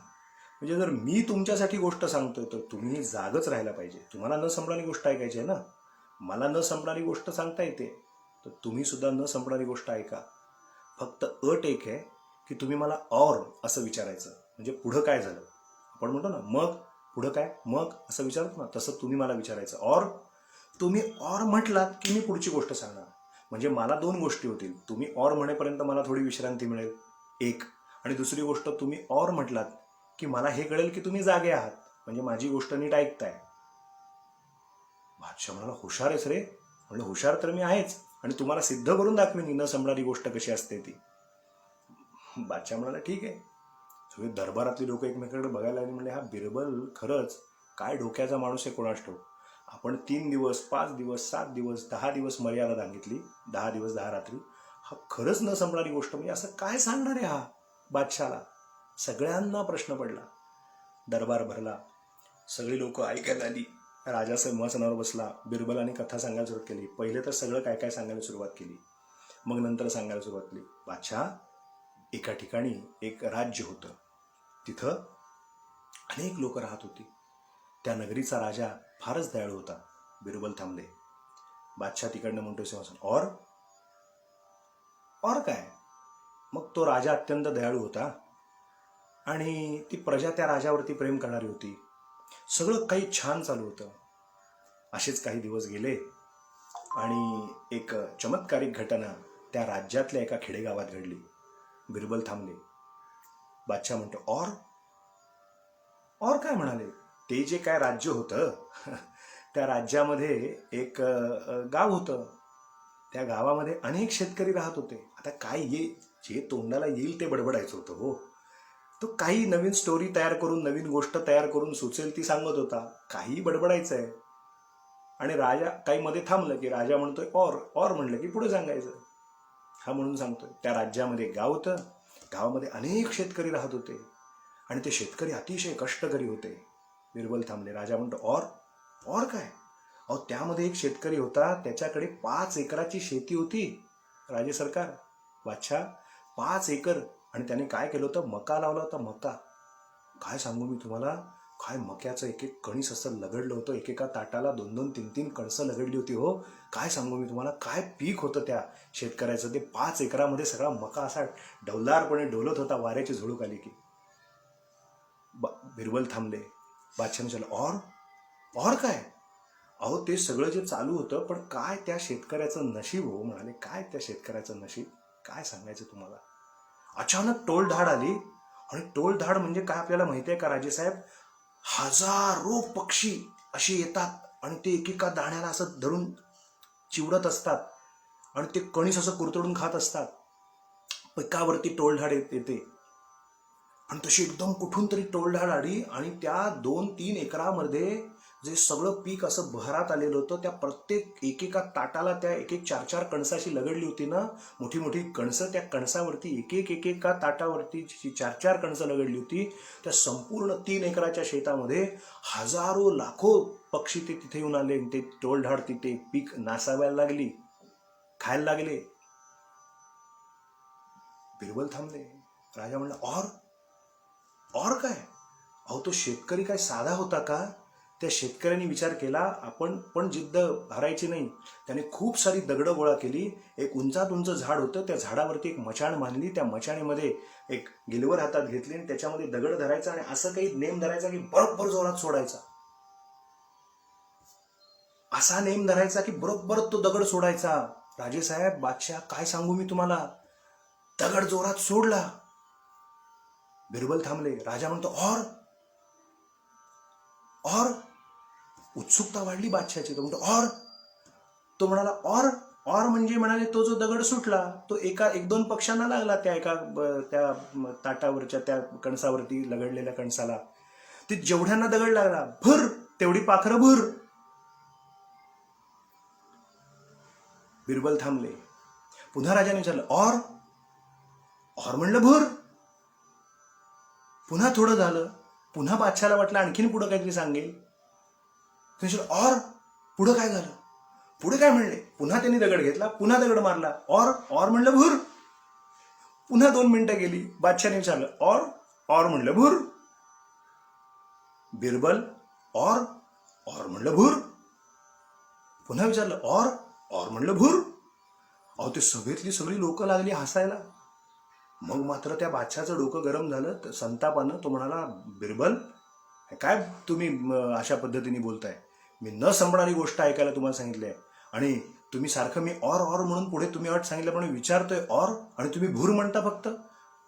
राजे साहेब चिडू नका, बादशाह चिडू नका. अहो एवढी पाखरं आली आहेत, आता एवढी दगड तो गोळा करणार एका वेळेला? काय तो सगळ्या हजारो पक्ष्यांना उडून लावेल का? मी काही खोटं सांगतोय का? चुकीचं सांगतोय का? तुम्हाला न संपणारी गोष्ट ऐकायची की नाही? इच्छा कोणाची न संपणारी गोष्ट ऐकायची? तुमची. तुम्ही काय विचारलं? इच्छा अशी आहे की न संपणारी गोष्ट सांगा. आता मी ती गोष्ट जेव्हा जोपर्यंत ती पाखरं सगळी उडून जात नाही तोपर्यंत तुम्हाला पुढची गोष्ट सांगू कशी? मग त्या राजानं प्रश्न विचारला पंचतंत्रातल्या गोष्टीमध्ये आपण म्हणतो, हे तुझं भूर थांबणार केव्हा? बिरबला, हे तुझं भूर थांबणार केव्हा? उत्तर आलं बिरबलांकडनं. ते सांगायचं, त्याच्यात आपलं तत्वज्ञानाचं सार दडलंय. बिरबल म्हणाले, तुमचं और थांबलं ना की आमचं भूर, तुमचं और ज्या खड्ड्यात जाणार त्याच खड्ड्यात आमचं भूर जाणार. तुमचं और विचारणं थांबलं की आमचं भूर म्हणणं थांबलं. दृष्टांत सांगून संपला. पुढं काय असं विचाराल तेव्हा तुमचं और थांबलं की आमचं भूर थांबलं. तसं हे म्हणजे ब्रह्म का? मंत्र म्हणतो ते तू आहेस का? यज्ञ करतोस ते तू आहेस का? आई वडिलांच्या पोटी जन्माला आलास ते तू आहेस का? पंचवायूंनी युक्त आहेस ते तू आहेस का? सप्तधातूंनी युक्त आहेस ते तू आहेस का? रसांनी युक्त आहेस ते तू आहेस का? पंचकोशात अडकलायस ते तू आहेस का? सुखदुःखांनी युक्त आहेस ते तू आहेस का? आई वडिलांनी युक्त आहेस ते तू आहेस का? गुरु शिष्य नात्यानं नटलायस ते तू आहेस का? मित्र आणि बंधूच्या नात्यानं नटले ते तू आहेस का? हे असे सगळे प्रश्न विचारल्यानंतर और विचारल्यानंतर हे भूर सांगणं आहे. लक्षात घ्या. न अहम मनोबुद्धी अहंकार चित्तानी नाहम. मी मनही नाही, मी बुद्धीही नाही, मी अमकही नाही, मी तमकही नाही, मी तमकही नाही. न अहम तन न. ते जे तुम्ही म्हणताय ते मी नाहीच आहे. ते मी नाही, ते मी नाही, ते मी नाही. न अहम. अरे मग हे सगळं तुझं हे तू नाही, हे तू नाही, हे तू नाही, हे तू नाही, असं जे न अहम म्हणतो, हे तुझं भूर थांबणार केव्हा?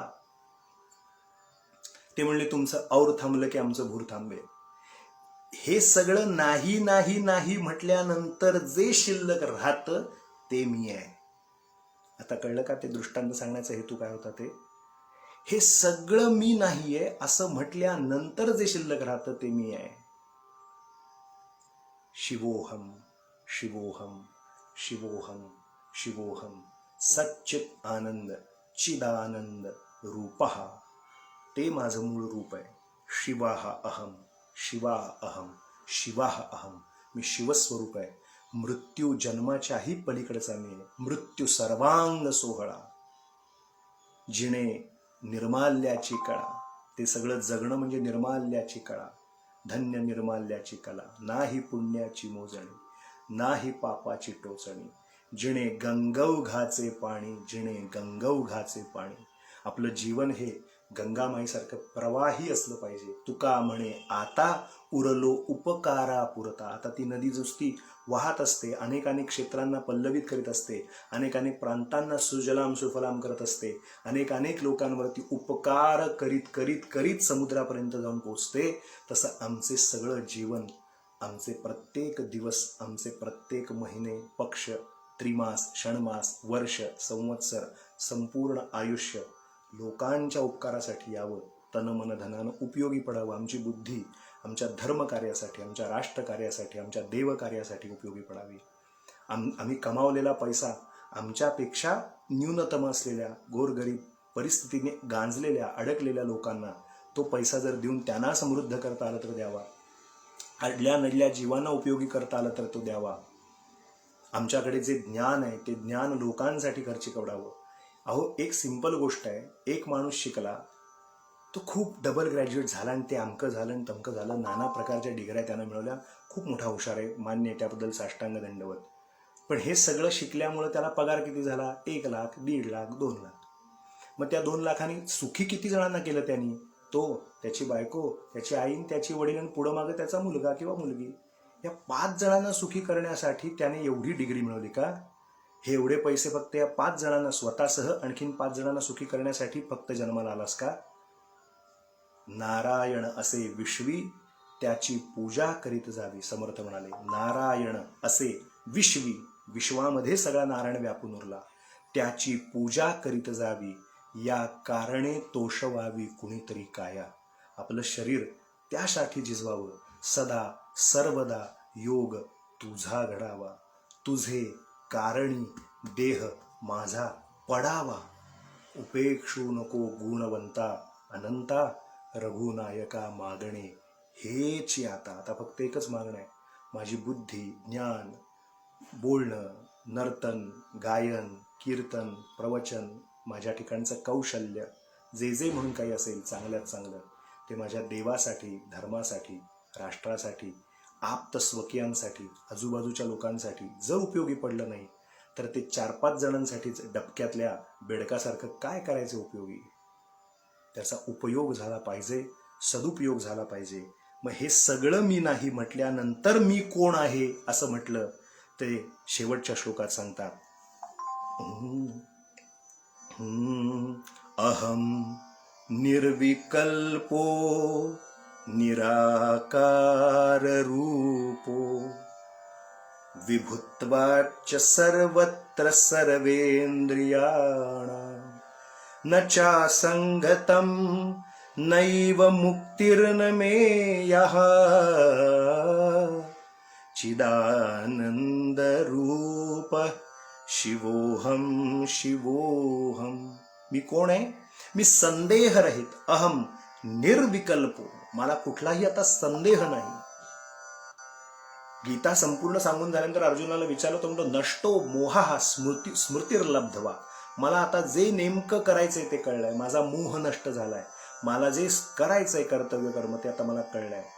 आता कुठलाही संकल्प विकल्प नाही. अहम निर्विकल्पो, कुठला संदेह विरहित असा मी आहे. अहम निर्विकल्पो, संदेह विरहित निर्विकल्प स्थितीत मी आता आहे. अहम निर्विकल्पो निराकार रूपम, आकार रहित मी आहे. जे मी म्हणालो ना पहिल्या दिवसापासून सांगतोय, मी ठेंगणा, ठुसका, उंच, बुटका, जाडा, कृश, गोरा, काळा, हे कुठल्याही आकारामध्ये बद्ध मी नाही. निराकार. आता आकारातून निराकार स्थिती. इंद्रिय धारण केल्यानंतर इंद्रियाच्याही परता असा मी. पण कसं आहे, आकारामध्ये मी नाही, निर्विकार स्थितीत आहे, निर्विकल्प स्थितीत आहे. पण मी कसा आहे, विभुत्वाच्च सर्वत्र सर्वेंद्रियाणां. मी म्हटलं तर इंद्रियात कुठेही अडकलेलो नाही, पण सगळ्या इंद्रियांना व्यापून मीच उरलोय. किंबहुना सगळ्या सृष्टी तत्वाला व्यापून मीच उरलोय. विभुत्वाच्च सर्वत्र सर्वेंद्रियाणां. काय आचार्यांची भाषा आहे बघा. 8व्या-9व्या वर्षी आपल्या सद्गुरूंना ते उत्तर देत आहेत पर्णकुटीच्या बाहेरून. विभुत्वाच्च सर्वत्र सर्वेंद्रियाणां. आणि पुढे म्हणतात न चासंगतम नैव मुक्तिर्न मेयः. मी कुठल्याही मुक्तीमध्ये किंवा कुठल्याही बंधन स्थितीमध्ये मी अडकलेलो नाही. कुठल्याही क्षणी माझ्यातली जी समस्थिती, जी समत्व आहे ते माझं गेलेलं नाही. मी समस्थितीत कायम आहे. याचं कारण एकमेव आहे, ते म्हणतात चित आनंद रूपः शिवः अहम शिवः अहम शिवः अहम. मी शिवस्वरूप आहे, शिवस्वरूप आहे. मरण यायचं तेव्हा येऊ दे, कसं असेल तसं चालेल. सुखात असेन, दुःखात असेन, लग्न ठरलं तर ठीक आहे, झालं तर ठीक आहे, नाही झालं तरी ठीक आहे, मुलं झाली तरी ठीक आहेत, मुलं असली तर ठीक आहेत, नसली तरी ठीक आहेत. मी सुखी असलो तरी ठीक आहे, मी दुःखी असलो तरी ठीक आहे. हे जे द्वंद्व आहे ना, या द्वंद्वातीत होणं आणि सगळं करूनही आता मी सर्वत्र व्याप्त आहे, सगळ्यांच्यात असूनही मी कोणाच्याही तही नाही अडकलेलो, अशा स्थितीत राहणं. पद्मपत्र मीमांबसा, ते माझं मूळ स्वरूप. चित आनंद रूपः शिवः अहम शिवः अहम शिवः अहम. हे आत्मचिंतन आपण सर्वजण मिळून निरंतर निरंतर आणि निरंतर करत राहूया. परमेश्वर कृपेनं सुखदुःखाचे आवेग आपल्या, तुमच्या, माझ्या, आपल्या प्रत्येकाच्या आयुष्यात येत राहतील कमी अधिक फरकानं. आज आपण सुखी असू लौकिकदृष्ट्या, उद्या कदाचित दुःखी असू लौकिकदृष्ट्या. आज अत्युच्च शिखरावरती असू, उद्या अगदी रसातळाला असू. आज आपल्याला कोणीतरी झेलून घेतलं असेल, उद्या कोणीतरी आपल्याला पायदळी तुडवत असेल, आज आपल्याला खूप मान कोणीतरी देत असेल, अगदी पाया पडत असतील, आणि उद्या तेच पाया पडणारे जीव आपल्याला पायदळी तुडवत असतील. स्थिती कुठलीही आली तरी मी नेमका कोण आहे, मला नेमकं कुठं जायचं आहे, आणि मला या नरजन्माला आल्यानंतर नेमकं काय साधायचं आहे, हे असं जप जाप्य, पूजा, कर्मकांड, तीर्थयात्रा ही सगळी बहिरंग साधनाच करत राहायचं आहे का थोडं आतमध्ये पण बघायला शिकायचं आहे? थोडं डोळे मिटून बापजींनी शिकवलेला आजचा जो धडा दिलाय, शांत चित्त बसून काही कर्म करायचंय की नाही करायचंय? आज मी तुम्हाला बापजींनी दिलेला एक फॉर्म मी आज तुम्हाला देणार आहे. काय शब्द वापरतोय मी, नीट ऐका. मी एक फॉर्म तुम्हाला आज देणार आहे. मी आज तुम्हाला एक अर्ज देणार आहे. बरोबर ऐकलेत तुम्ही, अर्ज एक देणार आहे. तो अर्ज जर तुम्ही भरलात, फुलफिल केलात, तो जर सगळा नीट भरून काढलात, तर तुम्हालाच आत्मानंद प्राप्त होणार आहे. रंगावधूत महाराज एकदा निवांतपणे बसले होते आणि त्यांना एकदा प्रश्न विचारला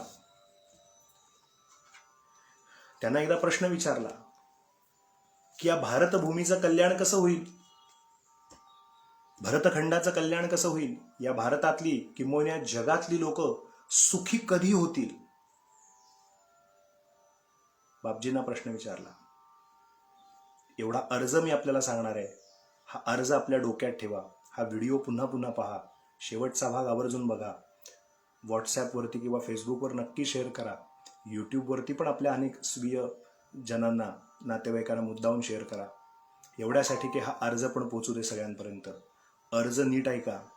बापजींनी एक, जसं एखादं पॅम्पलेट काढतात की आम्हाला हे पाहिजे, एखादा कामगार पाहिजे, एखादा अमका पाहिजे, एखादा मॅनेजरची पोस्ट शिल्लक आहे, किंवा एखादा अमकं पाहिजे, तमकं पाहिजे, असं जसं लिहितात, तसं रंगावधूत महाराजांनी पटकन भारतभूचं कल्याण कसं होईल, विश्वाचं कल्याण कसं होईल असा प्रश्न विचारल्यानंतर त्यांनी सांगितलं, मी सांगतो त्या अर्जामध्ये ते जो लिहून देईल तसं जे करेल त्याला निश्चितपणाने आत्मसुख मिळेल.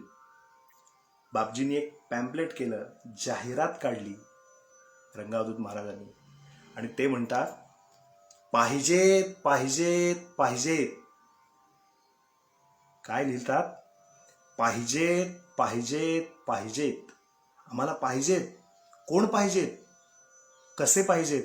ते म्हणतात, कोण पाहिजे? पाहिजेत पाहिजेत पाहिजेत. प्रश्न विचारला समोर बापजींनीच, कोण पाहिजे?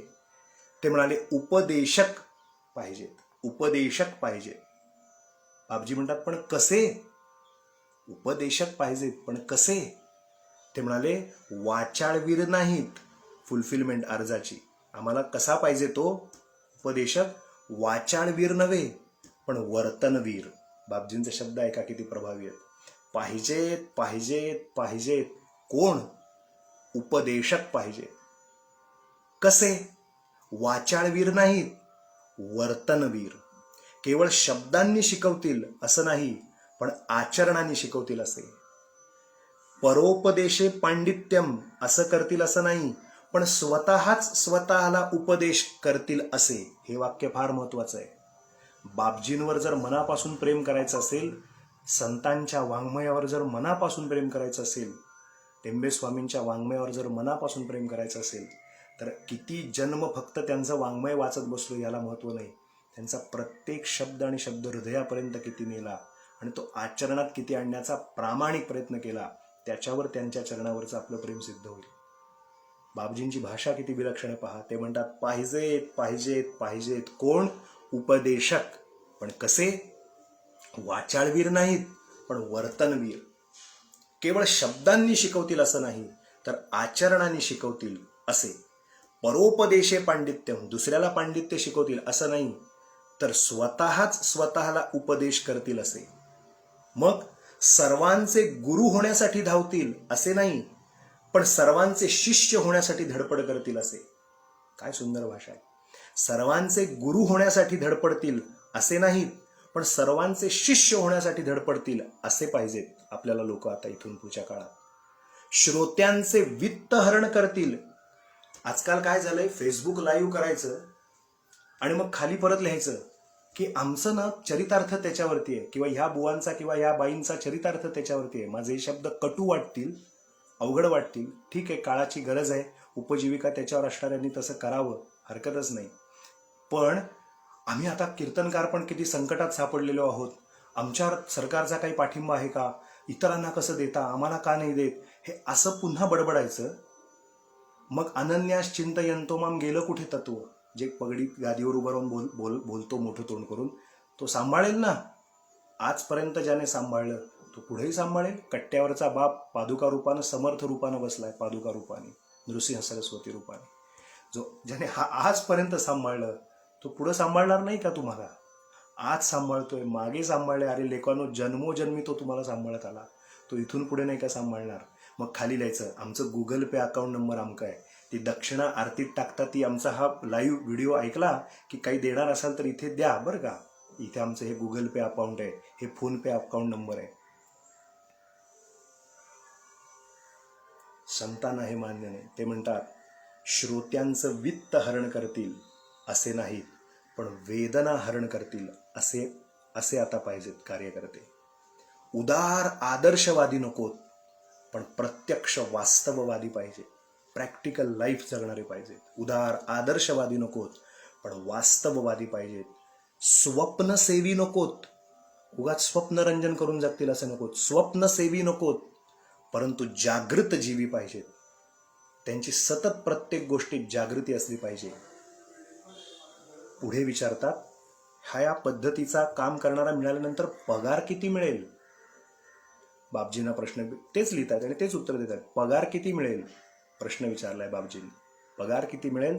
ते म्हणाले, आत्मसंतोष, अमर आनंद आणि शाश्वत शांती मिळेल. हाच पगार. अर्ज कुठे करायचा? हा अर्ज करायचा कुठे? अर्ज कोठे करायचा? ते म्हणतात खोल हृदयाच्या अंतःकरणात. तुमचा तुम्हीच अर्ज करायचा, खोल अंतःकरणात अर्ज करायचा. पुढचा प्रश्न विचारला, कामावर केव्हा रुजू व्हायचं? या कामासाठी रुजू केव्हा व्हायचं? कामावर रुजू केव्हा व्हायचं? बापजी लिहितात, पक्का निश्चय होईल तेव्हा, आत्ताच. तुमचा जेव्हा पक्का निश्चय होईल तेव्हाच, किंबहुना आत्ताच, लगेच. जर निर्णय झाला असेल तर लगेच जॉईन व्हा कामावरती, काम सुरू करा लगेच. काय भाषा. पुढे विचारतात, हजर कुठं व्हायचं? कामावर यायचं म्हणजे कुठं हजर व्हायचं? वर्क फ्रॉम होम का ऑफिसला येऊन करायचं? कुठे करायचं काम? हजर कुठे व्हायचं? उत्तर दिलं, जिथे असाल तिथे, सर्वत्र. तुम्ही जिथे जाल तिथे तेच कार्य तुम्हाला करायचंय हो, परमेश्वराच्या चिंतनाचं. कशाला कुठे जायचंय? मर्यादा कशाला हवी? जिथे जाल तिथे, सर्वत्र. अर्ज केलाय, त्याच्या स्वीकाराची पोच कशी मिळेल? स्वतः विचारतात. अर्ज स्वीकाराची पोहोच, एक्नॉलेजमेंट कशी मिळेल? अर्ज स्वीकाराची पोहोच कशी मिळेल? उत्तर दिलंय, हृदयाचा उल्हास ज्या ठिकाणी निर्माण झाला, तो अर्ज पोचलाय असं समजा परमात्म्यापाशी. आणि शेवट विचारलंय, आणि माझ्या खरंच अंतःकरणापासून डोळ्यात पाणी येत आहे, अर्ज कोणाला करायचा? हा जो अर्ज करायचा, पाहिजेत, हा अर्ज कोणाला करायचा? अर्ज कोणाला करणे? उत्तर आलं, अंतरात्म्यातल्या अवधूताला. तुमच्या अंतरंगात जो अवधूत दडलाय ना, म्हणून दत्त संप्रदायातली एक आरोळी, अवधूत चिंतन श्री गुरुदेव दत्त. तो अवधूत जो हृदयात दडलाय, त्या अवधूताचं चिंतन करायचंय. तो कोण आहे? तो श्री गुरु देव, आणि तो दत्त म्हणजे तुमच्या व्यावहारिक कामना पूर्ण करतो आणि तुम्हाला मोक्ष नावाचा विषय सुद्धा देतो. अवधूत चिंतन, त्या अवधूताच्या ठिकाणी ती कामना करायची. म्हणून बापजी म्हणतात, पाहिजेत. आता बापजींना जे पाहिजेत असे किती कार्यकर्ते तयार होतील? आपल्याला जितकी निगेटिव्हिटी आहे, जेवढी नकारात्मकता आता आजूबाजूला वातावरणात आहे, फेसबुक लाईव्ह ऐकणारे 150-200 जण असतील, 300 असतील, एक 50 जणांनी जरी असं सांगितलं की बुवा यस, आम्ही बापजींच्या या अर्जाप्रमाणे कार्य करायला तयार आहोत, जिथे जिथे कोणी अडले असतील त्यांच्या पाठीमागे उभं राहायला तयार आहोत, आमच्याकडं जे कोणी डॉक्टर असेल, कोणी इंजिनियर असेल, कोणी वकील असेल, कोणी वेगवेगळ्या क्षेत्रातले असतील, प्रत्येकाचे गुण जर एकत्र गुंफले आणि हे ईश्वरी कार्य करता आलं, तर जो ज्याच्यासाठी अडला असेल त्याच्यासाठी मदत करूया. बापजींचं एक फार सुंदर सूत्र आहे रंगावधूत महाराजांचं. ते असं म्हणतात की समोरच्यातला देव पहा. त्याचं एक वाक्य आहे काहीतरी, आत्ता एकदम या क्षणाला डोक्यात येत नाही, पण त्यांचा अर्थ असा आहे की समोरच्यातला जो देव आहे म्हणजे एकमेकाप्रती आत्मभावनेनं पहा, अशा आशयाचं एक वाक्य आहे बापजींचं. की समोरच्यातला परमेश्वर पहा, समोरच्यातला दत्त पहा, या अर्थानं बापजी सांगतात. म्हणून समोरच्या प्रत्येक जीवमात्राच्या ठिकाणी जे जे माझ्याकडे गुण असतील, माझा वित्त, माझं चित्त, माझ्यातले गुण हे माझ्या देवासाठी, माझ्या राष्ट्रासाठी, माझ्या धर्मासाठी, माझ्या स्वीय बांधवांसाठी, माझ्या समाज बांधवांसाठी मी खर्च करीन.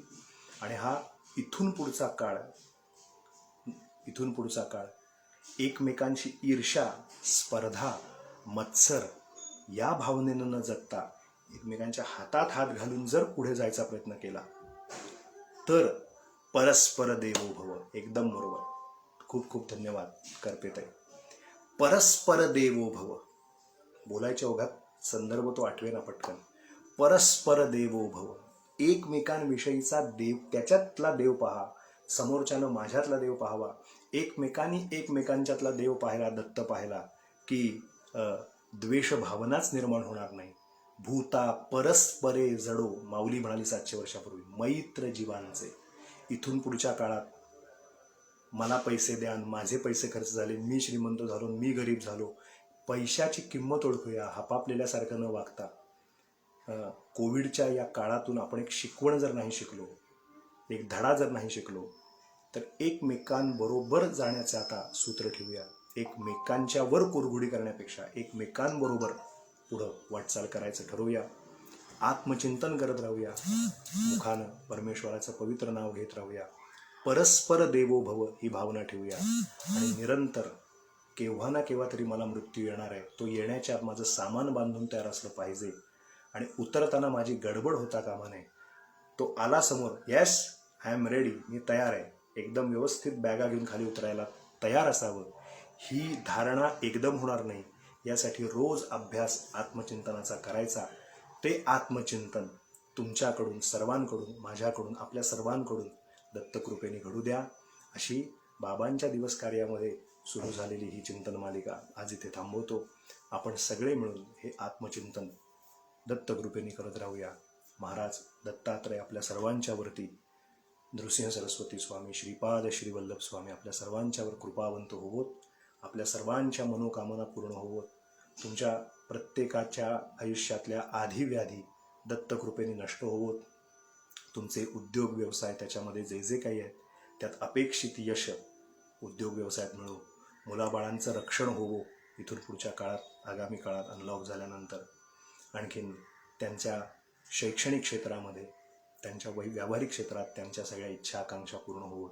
जे वृद्ध आहेत त्यांना मधल्या वयाची माणसं नीट सांभाळून आणि आपली आत्मशक्ती दृढावून मार्गक्रमणा सर्वांची होवो. सर्वेत्र सुखिनः सन्तु, सर्वे सन्तु निरामयाः, सर्वे भद्राणि पश्यन्तु, मा कश्चित् दुःखमाप्नुयात्. कल्याण व्हावे सर्वांचे, कोणी दुःखी असू नये, अशी मंगलमय पवित्रमय अशी प्रार्थना त्रिपुत्र दत्तात्रयांच्या चरणी करतो. आणि आपल्या सर्वांच्या चरणारविंदी अनन्य वंदन करून वाणीला विराम देतो. अवधूत चिंतन श्री गुरुदेव दत्त दत्त दत्त. श्रीपादराजं शरणं प्रपद्ये, श्रीपादराजं शरणं प्रपद्ये, श्रीपादराजं शरणं प्रपद्ये. श्रीपाद श्रीवल्लभ श्रीमन नृसिंह सरस्वती स्वामी महाराज की जय.